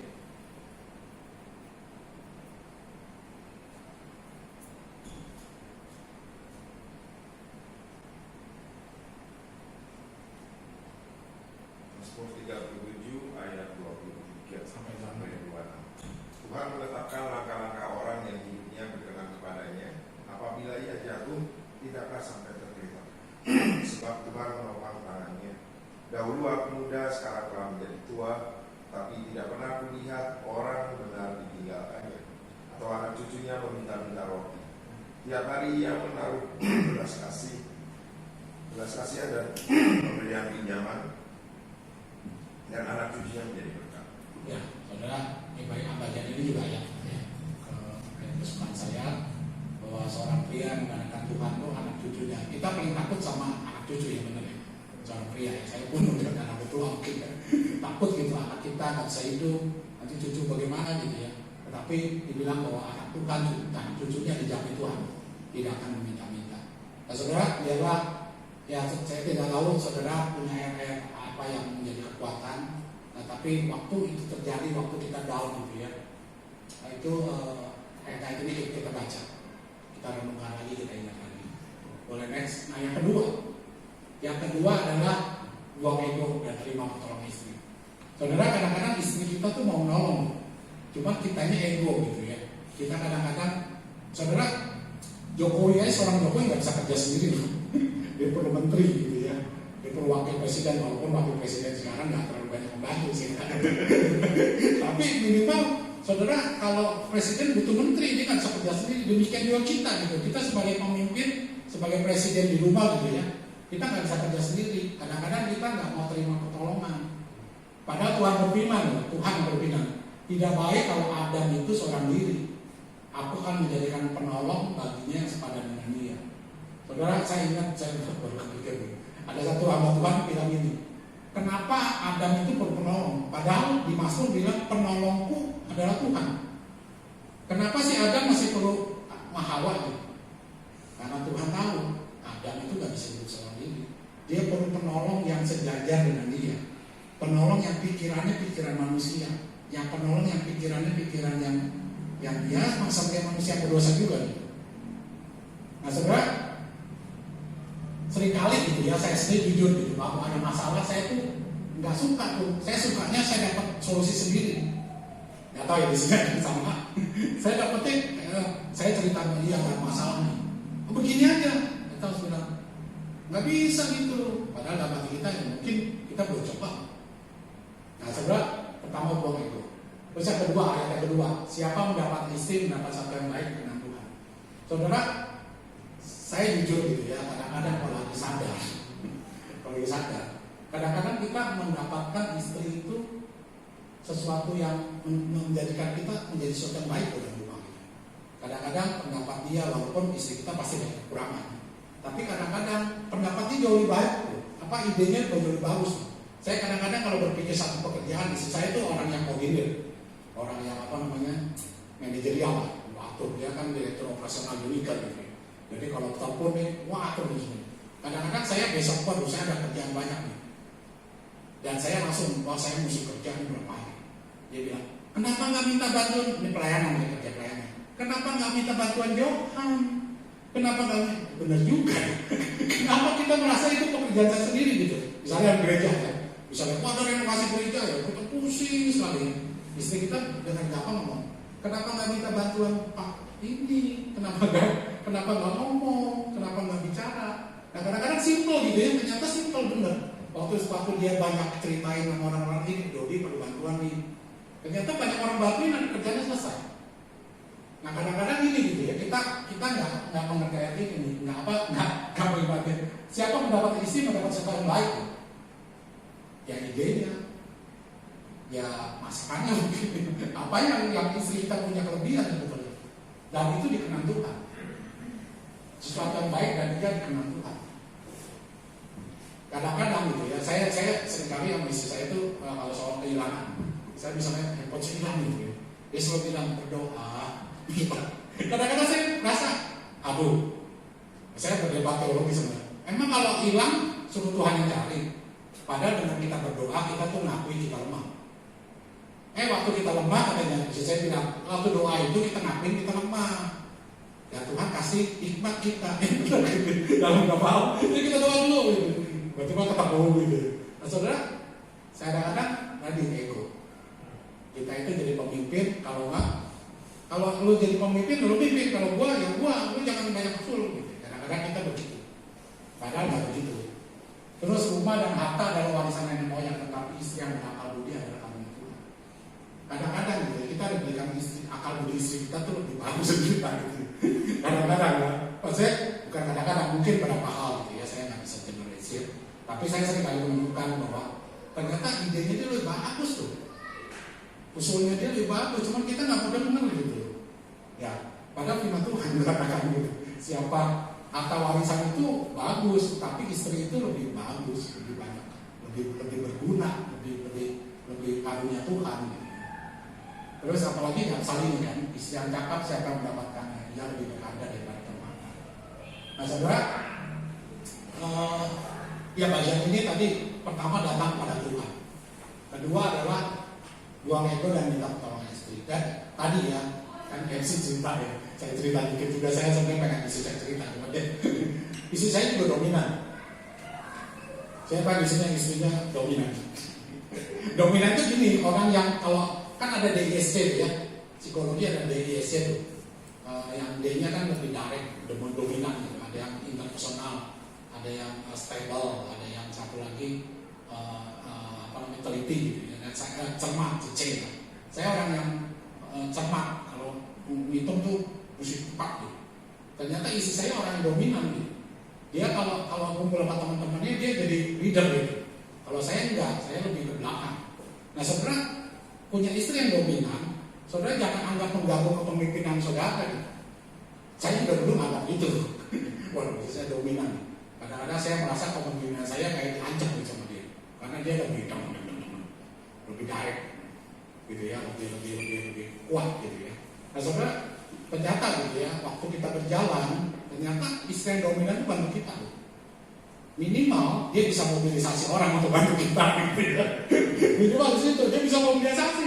Misalnya sekarang gampang saya kan ketua yayasan gitu. Ya, saya perlu orang-orang seperti ini. Dalam seminggu jadi tuh sama istri saya gitu. Dan sudah telepon-teleponin, suami kamu mau nggak? Gini, terbeban. Istrinya ngomong sama suami terbeban. Tapi itu dalam seminggu ini jadi loh. Nah saudara,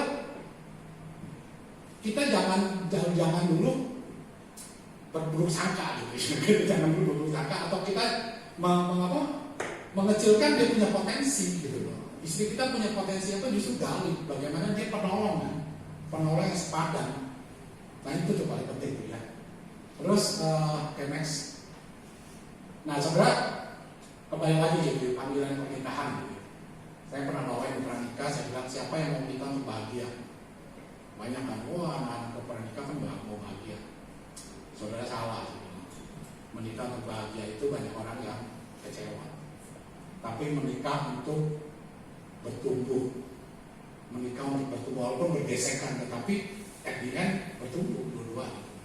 Nah saudara, panggilan pernikahan kita adalah tadi yang menggambarkan Kristus dan jemaat, dan kita tetap mesti jadi kepala. Suami tetap harus jadi kepala. Dan yang kedua tadi, bertumbuh seperti Kristus. Ternyata habis kan? Masih ada, okay, next. Nah saudara, ini nanti di kelas yang bersama-sama sampai sini saja. Nah, saudara mungkin itu yang saya sampaikan ya, hal-hal praktis. Kadang-kadang itu juga yang saya cerita sebenarnya kebetulan saya nih. Nah, saudara nggak tahu misalkan ada tambahan, ada sharing, mungkin silakan kita lebih relax aja. Mungkin ada yang mau bertanya atau sharing, sekedar sharing, atau misalnya melihat istrinya punya potensi apa dan bukan istrinya lebih dalam hal apa, tapi itu membangun keluarga. Mungkin boleh ada yang sharing. Silakan.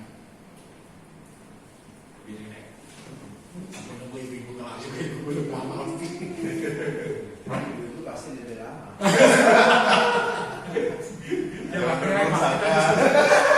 Kita mungkin duduknya boleh muter atau Ngasih potensi mereka. kalau kita kan dari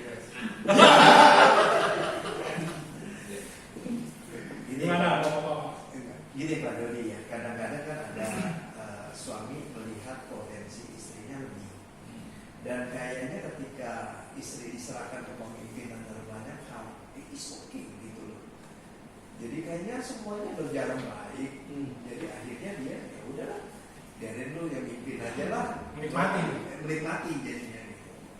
Bagaimana seharusnya kalau lagi? Ya, itu sih pasti satu saat konflik Pak.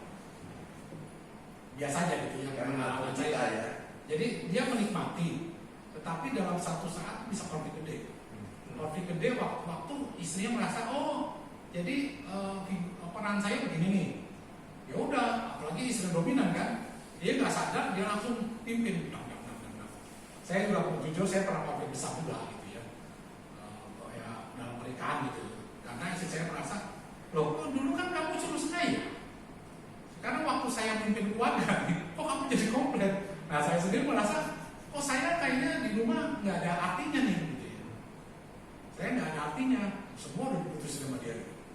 Nah biasanya begitu Pak. Biasanya awal-awal seneng, tapi ada satu titik itu ribut besar. Suami merasa nggak dianggap. Biasa kejadian gitu sih. Jadi makanya istri-istri kalau saya ingatkan bahwa dia nggak boleh ambil alih, tetap dia mesti tunggu. Kadang-kadang kalau tunggu, kenapa kalau putusin aja gitu? Kadang-kadang kita kan, Pak ini besok mesti daftar sekolah nih, biasanya urusan sekolah kan. Mau sekolah di A atau sekolah di B, gitu ya. Misalnya juga pernah sekali. Udah kamu putusin aja gitu. Ya istilahnya dikasih dibiasain begitu sehingga satu kali kita nggak seneng juga. Biasa gitu Pak, biasa satu kali pernah konflik ya. Nah, ada nggak yang masih aman-aman aja? Saya nggak tahu ya, yang masih disuruh istri mimpin dan suami diam-diam, tapi masih aman-aman saja. Saya nggak tahu. Tapi potensinya konflik gede sih.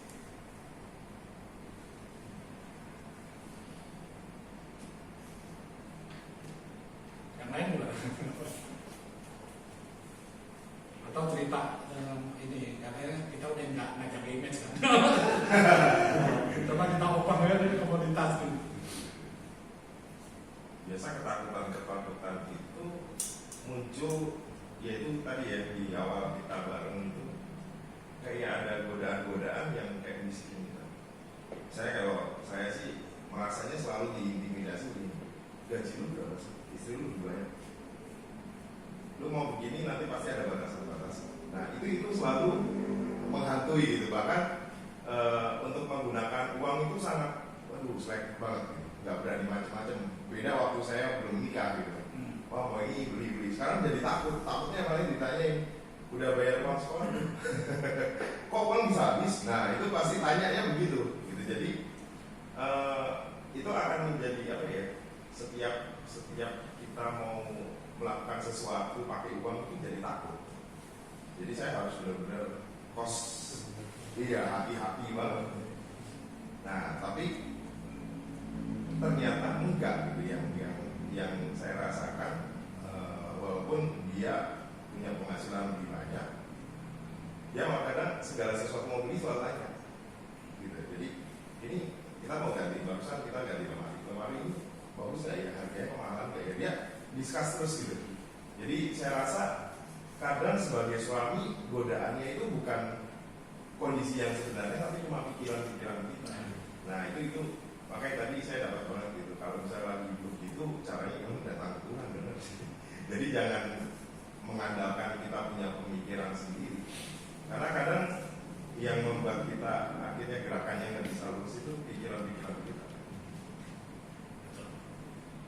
Jadi memang komunikasi dengan istri itu ya itu tadi, jadi kita mau ngomong itu takutnya nanti di smash terus gitu. Jadi akhirnya kita nggak berani gitu ngungkapin sesuatu. Ya saya belajar dari Pak Indra sih, mending beli dulu baru minta. Baru kasih tahu daripada minta izin kan. Jadi minta maaf ya Pak. Minta izin susah, minta maaf gampang. Jadi kadang begitu. Tapi dari penjelasan tadi saya dapat sesuatu Pak. Kita menghargai istri itu bagaimana seperti Tuhan yang mau berkorban gitu, dia mengasihi. Istri itu seperti apa ya, Tuhan pada jemaatnya harusnya begitu. Jadi yang namanya keinginan pribadi, ego pribadi itu memang harus ditanggalkan. Nah itu saya kenapa? Karena dulu awal-awal kayak ngerasa pernikahan itu ya saya masih punya hobi sendiri, saya harus puaskan hobi saya, nah kayak gitu. Akhirnya wah ini smash lagi gitu ya. Jadi bagaimana kita harus, itu harus ditanggalkan gitu. Walaupun istri nggak melarang, saya punya hobi apapun nggak melarang. Yang penting kamu ingat kamu udah berkeluarga. Dia bilang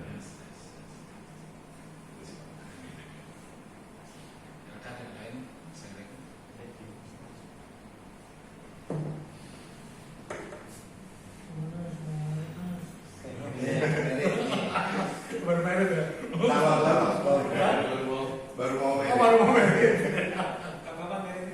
Ini juga ya. Jangan ini guru Injil. Guru Injil ini guru Injil juga. Peter. Sharing. Dari awal lah. Udah seminggu doang loh.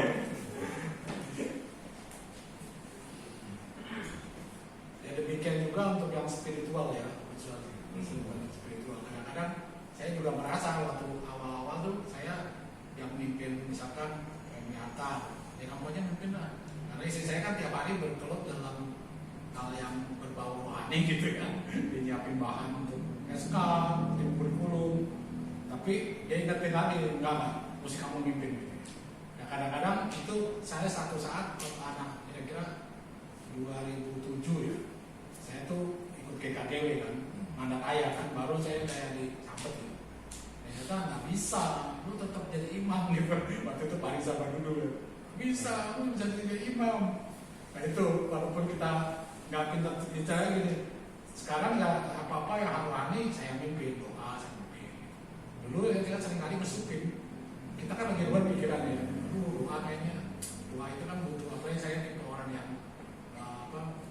pragmatik kan lebih susah gitu, terus nggak kepikir gitu, nggak punya kepekaan.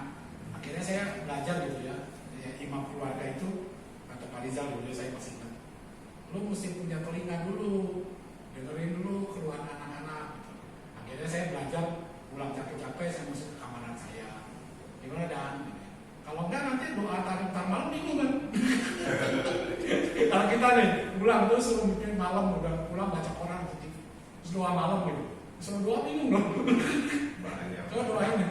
Pasti kan kita ada dulu dari istri wanita makan, gimana kejadian hari ini, istri saya cerita, oh ya udah kok doanya, agar anak gitu. Nah itu sebenarnya telinga kata dari imam itu telinga dulu, terus habis itu mulut berdoa, habis itu telinga lagi dan Tuhan ngomong apa, gitu. Ya kayak gitu sih. Jadi walaupun istri kita lebih handal di dalam rohani, tetap ya yang jadi imamnya kita. Walaupun kita ya nggak sebagus mereka kalau bawain istri aja, kalau bawain kan mungkin anak-anak lebih bagus, tapi dia nggak mau ngomong untuk kamu gitu. Nah, itu kadang-kadang kalau istri memberikan itu kepada kita jangan ambil gitu, ambil. Berarti dia sedang menghormati kita kan sebenarnya. Menghormati ini bagian kamu, imam ini bagian kamu gitu. Saya bagian yang lain. Walaupun kadang-kadang kamu siapin bahannya, ya dia siapin bahannya. Kalau kita nggak ada waktu kan, siapin data atau nggak ada keluarga, nah, nanti besok cerita apa sama anak, kamu siapin bahannya deh. Nanti dia WA kita baca, oh ya bawain ini. Istri penolong gitu, tapi tetap aja yang khotbah kita gitu. Ibaratnya yang naik mimbar tetap yang laki, yang pria. Yang anak mimbar juga mamanya naik mimbar. Mamanya masak ya, peran kita apa ya, anak-anak yang bingung. Dan satu hal itu yang bagus banget gitu. Anak-anak tuh melihat, biasa anak-anak sekarang ya, saya mimpin anak remaja nih 10 tahun lalu lah, hiking nih, lumpur nih. Anak laki nggak mau langsung lumpur, anak perempuan lebih mau langsung lumpur. Malah anak perempuan, lu takut apa sih kan tidak? Anak laki yang ditakut. Nah saya rasa nggak judge sih. Mungkin di rumahnya begitu. Apanya yang bersih-bersih gitu. Kalau yang kotor-kotor mungkin yang mamanya. Jadi anak-anak punya image ya kalau kita harusnya kan laki-laki ya, misalnya saya bersihin got gitu. Pasti saya nyuruh Daniel kan, bukan nyuruh anak saya perempuan kan. Dan dia bersihin got gitu. Itu pekerjaan laki-laki gitu. Nah mungkin di rumahnya nggak begitu gitu. Anak laki-lakinya ya nggak biasa kotor-kotor. Sampai nginjek lumpur aja nggak berani kan main lumpur. Nginjek sawah-sawah gitu. Geli gitu. Anak laki-laki, bisa anak perempuannya nyemplung aja. Waduh, dunia udah terbalik. Gender ya, masalah gender.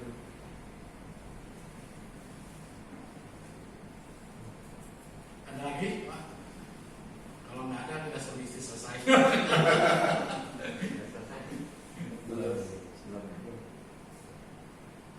Ini kali Pak Dodi ya, masalah tentang kita kan pemimpin kedudukan ya. Kadang-kadang capek juga kalau segala sesuatu itu mesti tanya dulu, boleh nama suami misalnya ya. Sampai misalnya masak gitu ya, masak apa hari ini nih? Ya karena suami kita kan pusing juga gitu ya. Nah apakah ada batasan-batasan yang ya petik melengkapi ya ada batasan ini lu bebas lah, gitu nggak usah tanya gua gitu kan. Nah hal seperti itu ada panduannya atau memang ya kesepakatan di antara kita dengan pasangan kita aja. Mungkin ada laki-laki yang sangat peduli terhadap makanan ya. Mesti ini ya suami istri mau mesti nanya gitu kan. Bagus saya ngomong itu. Berarti kesepakatan gitu ya. Ya bagaimana Pak? Ya kalau saya setuju sepakatan. Kayak saya punya teman di saya gitu. Saya sering merapat di rumahnya. Dia itu marah loh. Kalau dia pengen apa nggak dimasakin. Jadi dia udah janji bilang, mah bikinin mie ini gitu. Istrinya nggak dapat di pasar bahannya. Dia masukkan yang lain, marah dia. Gitu loh. Jadi maksudnya dia dipekaskan soal makanan. Jadi istrinya mesti nanya, hari ini mau makan apa? Karena dia betul-betul kebutuhan makanannya tinggi. Nah kalau saya kebalikan Pak, istri saya nanya itu saya kan kamu aja. Terus saya apa yang biasa makan kan, maksudnya saya nggak care, nggak terlalu peka soal makanan gitu. Ada orang yang peka soal baju, ada orang kan, misalnya kalau saya nggak, ini baju rata-rata istri saya beliin, juga saya pakai gitu. Ada orang peka banget kan soal baju kan, jadi mau beli suaminya baju bisa naik dulu, yang ini cocok nggak, yang ini cocok nggak. Nah, tapi menurut saya sih kalau general sih gini, kalau general sih mungkin urusan sekolah anak, urusan yang jangka panjang ya, yang kalau saya ambil keputusan ini urusannya bukan kalau urusan makanan kan urusan hari itu doang, besok udah nggak ada urusannya. Nah biasa gitu kalau saya bilang yang urusan jangka panjang kayak sekolah, beli barang mungkin ya, beli barang yang menyangkut mungkin ya itu juga yang masing-masing keluarga kan kalau beli barangnya apa namanya Tupperware mungkin bos mau suami, bukan Tupperware bukan istri gitu. Tapi kalau udah beli elektronik misalnya, kayak istri saya kalau beli elektronik dia takut cintanya saya, karena dia kan nggak ngerti. Dia belinya yang ini apa yang ini. Udah ya? Belum. Nah terus selebihnya sih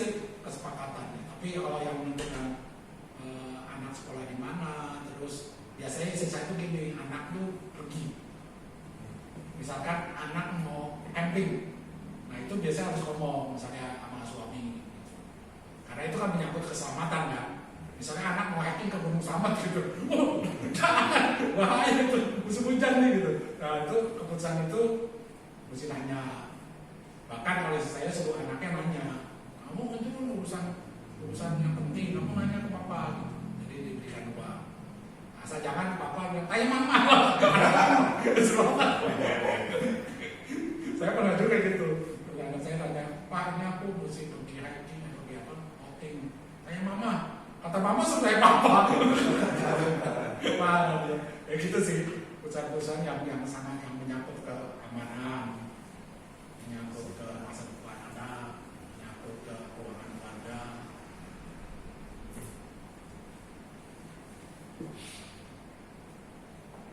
Stefanus yang senior, Mungkin kasih masukan Pak.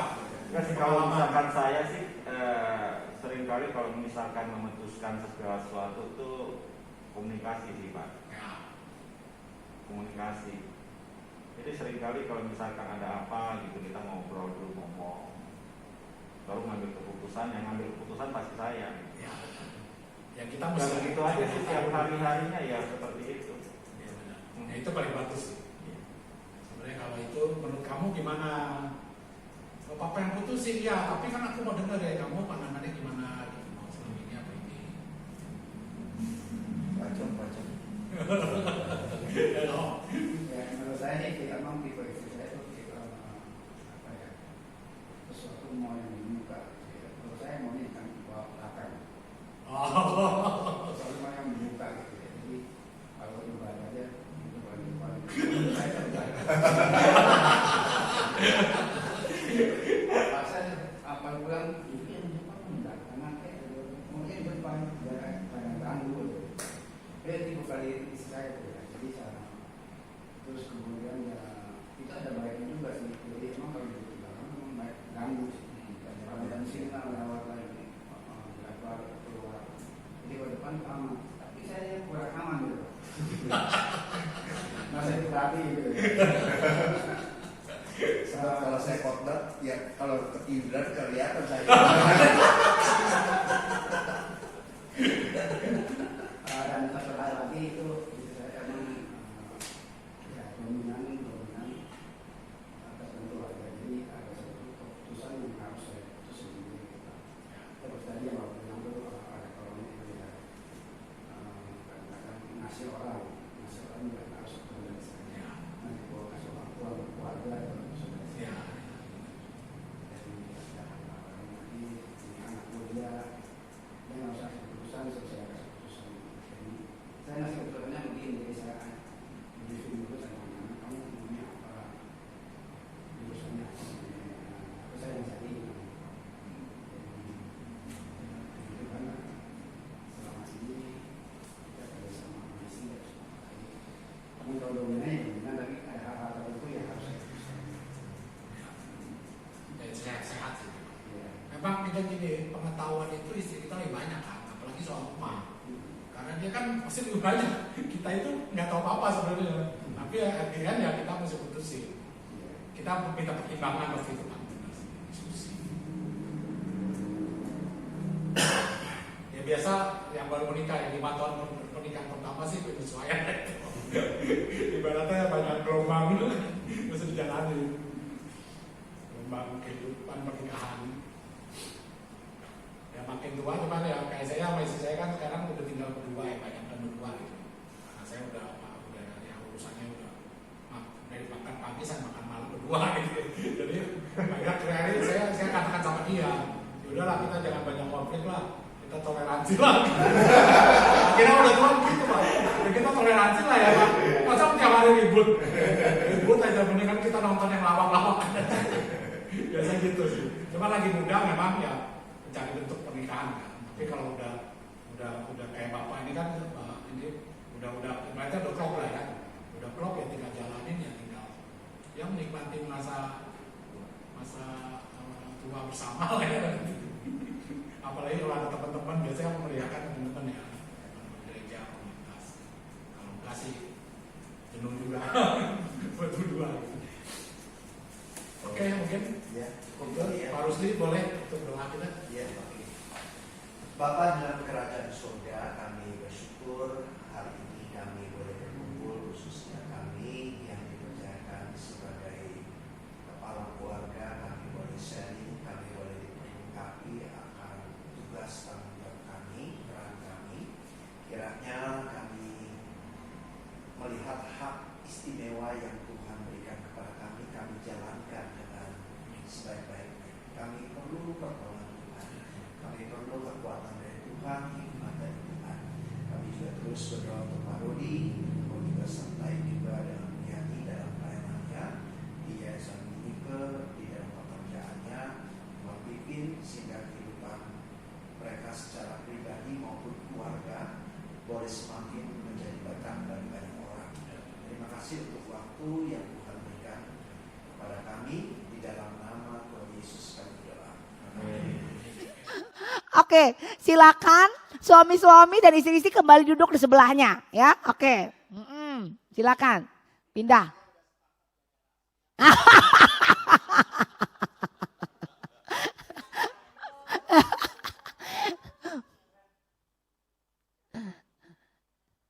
Ya. Oke, teman-teman sekalian, saya berharap mungkin dari tadi ya, teman-teman.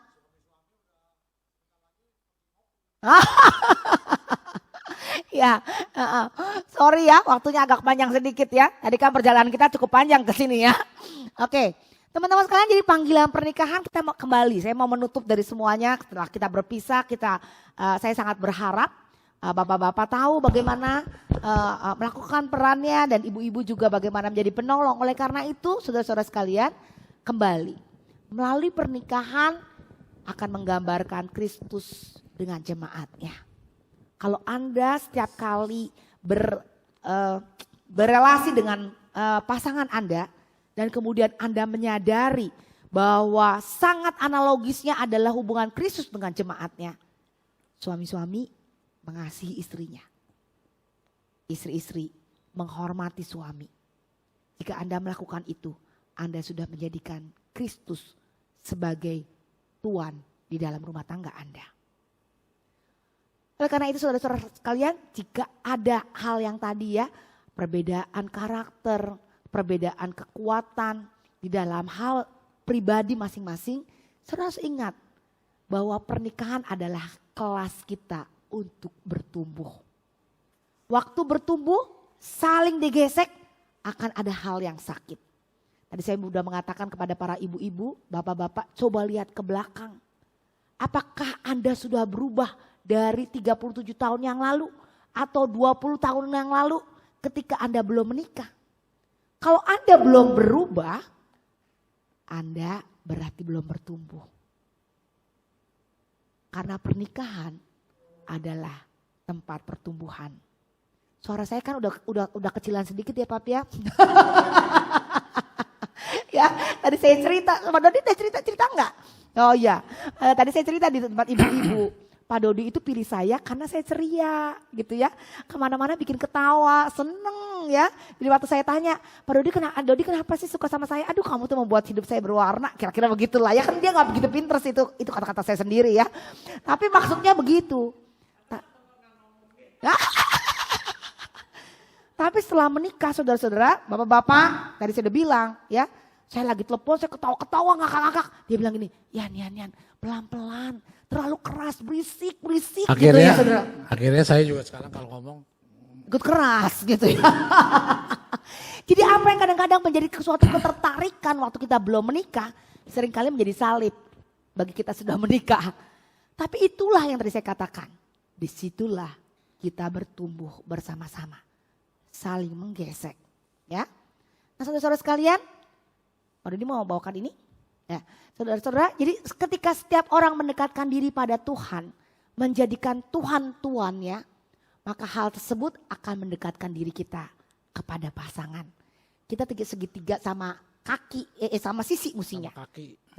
Jadi semakin dekat, saudara-saudara, kepada Kristus, kita juga akan makin dekat sama sisi musinya ya. Sama kaki. Oh, sama kaki ya, oke. Oleh karena itu saudara-saudara sekalian, Kristus sebagai pusat di dalam pernikahan. Memberikan Saya kemampuan. ini buka contekan saya ya, ini bener. Kita udah mulai tua, Pak. Oke ya. Memberikan kemampuan. Saya next sedikit. Kemudian jadi memberikan, Kemampuan. karena Kristus menjadikan pusat, Kristus akan memberikan kemampuan kepada kita. Kristus juga akan memberikan pengampunan, pengharapan kepada kita. Dan memberikan cinta dan yang pengampunan yang selalu cukup di dalam pernikahan. Jadi saudara-saudara, pernikahan itu enggak seperti Cinderella. Betul ya? Cinderella itu curang, dia cuma kasih gambar ketemu sama pangeran. Pas lagi kawin gak ada ceritanya, saudara, betul enggak ya? Waktu kita mau menikah, kita kepengen kayak Cinderella, happy ending gitu kan. Tapi gak ada keterusannya. Ternyata pernikahan adalah sekolahan untuk kita bertumbuh. Ada air mata, ada ketawa, ada kecewa. Tetapi di dalamnya juga ada pengharapan dan pengampunan. Mari kita berdoa. Saya undang kita semua bangkit berdiri.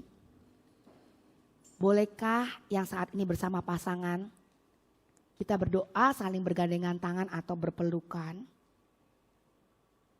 Saya mau minta para suami terlebih dahulu berdoa mengucap syukur untuk seorang penolong yang tidak sempurna. Seperti Anda juga menjadi seorang suami yang tidak sempurna. Berdoalah di telinga istrimu untuk penolong yang Tuhan sudah berikan. Silakan para suami berdoa di telinga istrinya untuk mengucap syukur untuk seorang penolong. Silakan.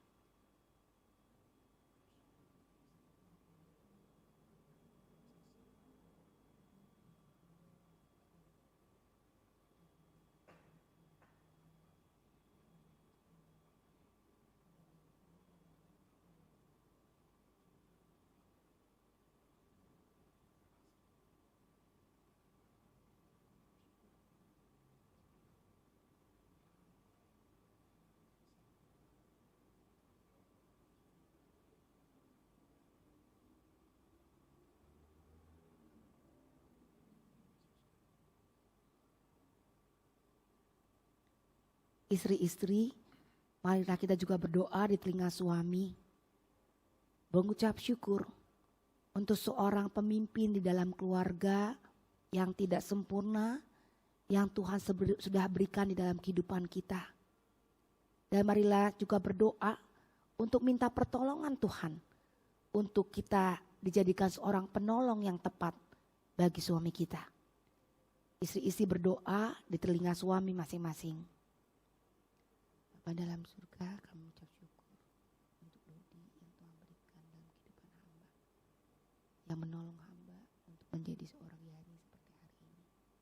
Terima kasih ketika Dodi menuntun, mengarahkan di dalam keluarga. Sehingga keluarga kami menjadi keluarga yang mencintai Tuhan. Terima kasih untuk Dodi untuk berjuang bagi keluarga ini Tuhan. Mengucap syukur untuk segala kebaikan Tuhan. Untuk hikmat bijaksana yang Tuhan berikan kepada Dodi. Dan Tuhan tolonglah hamba agar hamba boleh menjadi penolong yang tepat bagi Dodi. Terima kasih Tuhan Yesus Kristus. Tuhan kami bersyukur untuk pasangan yang Tuhan berikan di dalam kehidupan kami. Kami bersyukur kalau kami boleh menjadi seorang istri yang menjadi penolong bagi suami. Adalah karunia yang besar ketika kami diberikan istri dalam kehidupan kami. Kami sangat bersyukur karena kepemimpinan Tuhan nyatakan melalui kehidupan suami. Berkati pasangan yang Tuhan berikan supaya sungguh-sungguh Tuhan pakai menjadi penolong. Berikan hati yang boleh menundukkan diri kepada suami bagi kami para istri Tuhan. Sehingga kami boleh sungguh-sungguh melakukan seperti rancangan Tuhan untuk setiap perempuan yang diciptakan untuk menjadi seorang istri. Berdoa untuk setiap suami yang ada di tempat ini, biarlah Tuhan yang memberkati, yang membuang ego kami sehingga kami sebagai pemimpin, kami mau menjadi pemimpin yang seperti Kristus, yang boleh mengasihi yang berani mengosongkan diri, yang berani berkorban untuk keluarga, untuk pasangan kami. Jadikanlah kami para istri yang rendah hati, yang penuh cinta kasih, yang punya banyak pengampunan untuk setiap kegagalan di dalam perjalanan pernikahan kami. Punya hati yang terus mau ingin menundukkan diri, menjadikan suami sebagai pemimpin. Biarlah kami boleh menjadi pasangan yang sungguh-sungguh menggambarkan bagaimana hubungan Kristus dan jemaatnya. Mampukanlah kami Tuhan di dalam kelas pernikahan kami ini, kami boleh bertumbuh bersama-sama sehingga kami boleh bertumbuh seperti Kristus. Ajar kami juga menghitung hari-hari kami sehingga kami menjadi pasangan yang makin bijaksana. Ajarlah kami mengisi hari-hari kami dengan hal-hal membahagiakan pasangan kami. Berkati komunitas Pasutri tempat ini, biarlah melalui komunitas ini banyak pasutri yang boleh mengalami pertumbuhan yang baik bagi kemuliaan nama Tuhan. Kiranya Tuhan boleh memberkati persekutuan pasutri ini, sehingga melalui persekutuan pasutri ini kami diberikan keterampilan untuk menikmati anugerah pernikahan. Suara manusia sudah berakhir, tapi biarlah Roh Kudus Tuhan yang terus mengubahkan kehidupan kami menjadi pasangan yang makin mencintai, yang saling mengasihi dan satu sama lain. Dan kiranya Tuhan mau menganugerahkan dalam pernikahan kami, sehingga melalui pernikahan kami, anak-anak boleh mengenal Kristus, anak-anak boleh merasakan kasih Kristus kepada jemaatnya, dan bagaimana jemaatnya belajar tunduk kepada Kristus. Ini doa kami Tuhan, hanya dalam nama Tuhan Yesus. Kami berdoa dan kami bersyukur. Amin. Amin.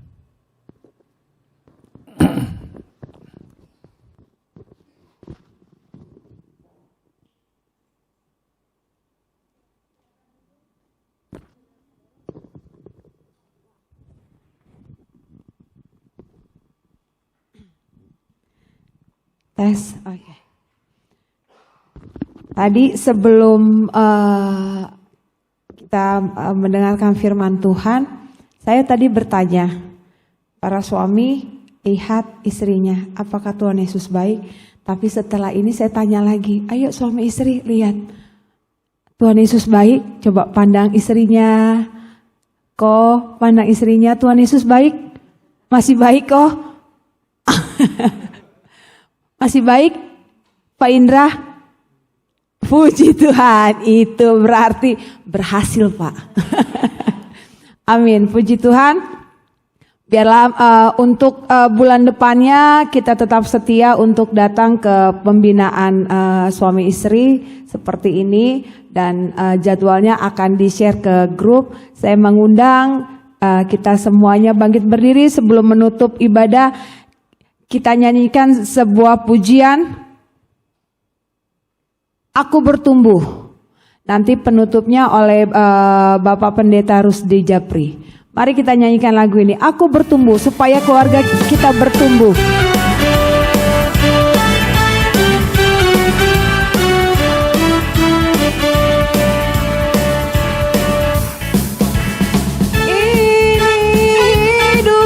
Di tangan-Mu Tuhan, ku serahkan bagi-Mu. Pakailah aku turut kehendak-Mu, bertumbuh, berbuah, memancarkan kasih-Mu. Aku bertumbuh, keluargaku bertumbuh.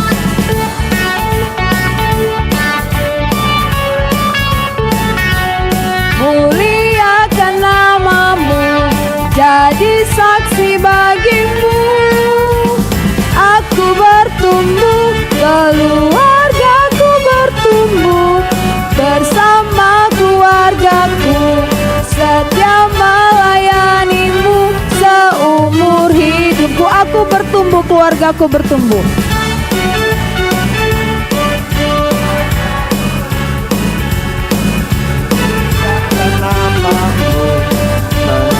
Kasih bagi-Mu, aku bertumbuh, keluargaku bertumbuh, bersama keluargaku setia melayani-Mu seumur hidupku. Mari kita masukkan doa. Bapa, kami bersyukur Engkau sudah menyertai pembinaan iman ini, pembinaan iman yang membuat kami boleh mengerti peranan kami di tengah keluarga kami, sebagai suami, sebagai istri di tengah keluarga. Sehingga kami mengharapkan role yang Tuhan tetapkan bagi setiap keluarga boleh kami jalankan dengan baik. Sehingga kami rindu keluarga kami bertumbuh, keluarga kami boleh semakin memuliakan nama Tuhan. Terima kasih untuk kedua hamba-Mu, Bapak Dodi dan Ibu Yani, yang sudah menyampaikan pembinaan yang sangat memberkati bagi setiap kami. Kiranya Engkau juga terus pakai dimanapun mereka berada, dan pelayanan mereka maupun dalam kehidupan keluarga mereka boleh semakin memuliakan nama Tuhan. Terima kasih Bapa, sebentar kami akan berpisah, kiranya juga Engkau menyertai perjalanan kami pulang. Di dalam nama Tuhan Yesus kami panjatkan doa kami. Amin. Silakan duduk, dipersilakan untuk saat teduh.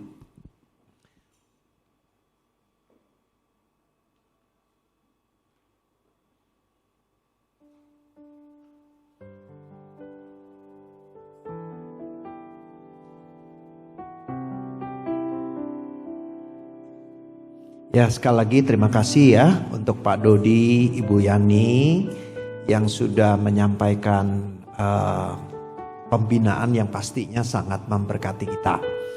Dan untuk Bapak Ibu Saudara sekalian, kita akan ada pertemuan selanjutnya. Nanti temanya akan disampaikan kepada saudara sekalian melalui grup WA dan WA secara pribadi ya, tema-temanya apa, dan juga cuplikan ini ya, dan juga hasil rekamannya nanti akan kita share melalui YouTube, tetapi akan linknya nanti akan disampaikan kepada saudara sekalian. Nah, kita ada tugas ya, kalau kita diberkati pada hari ini. Untuk pembinaan-pembinaan selanjutnya kita boleh ajak teman-teman kita ya, keluarga-keluarga supaya mereka pun boleh merasakan berkat yang sama dengan kita. Oke, itu saja. Kita boleh maju ke depan sama-sama, kita akan foto bersama-sama ya.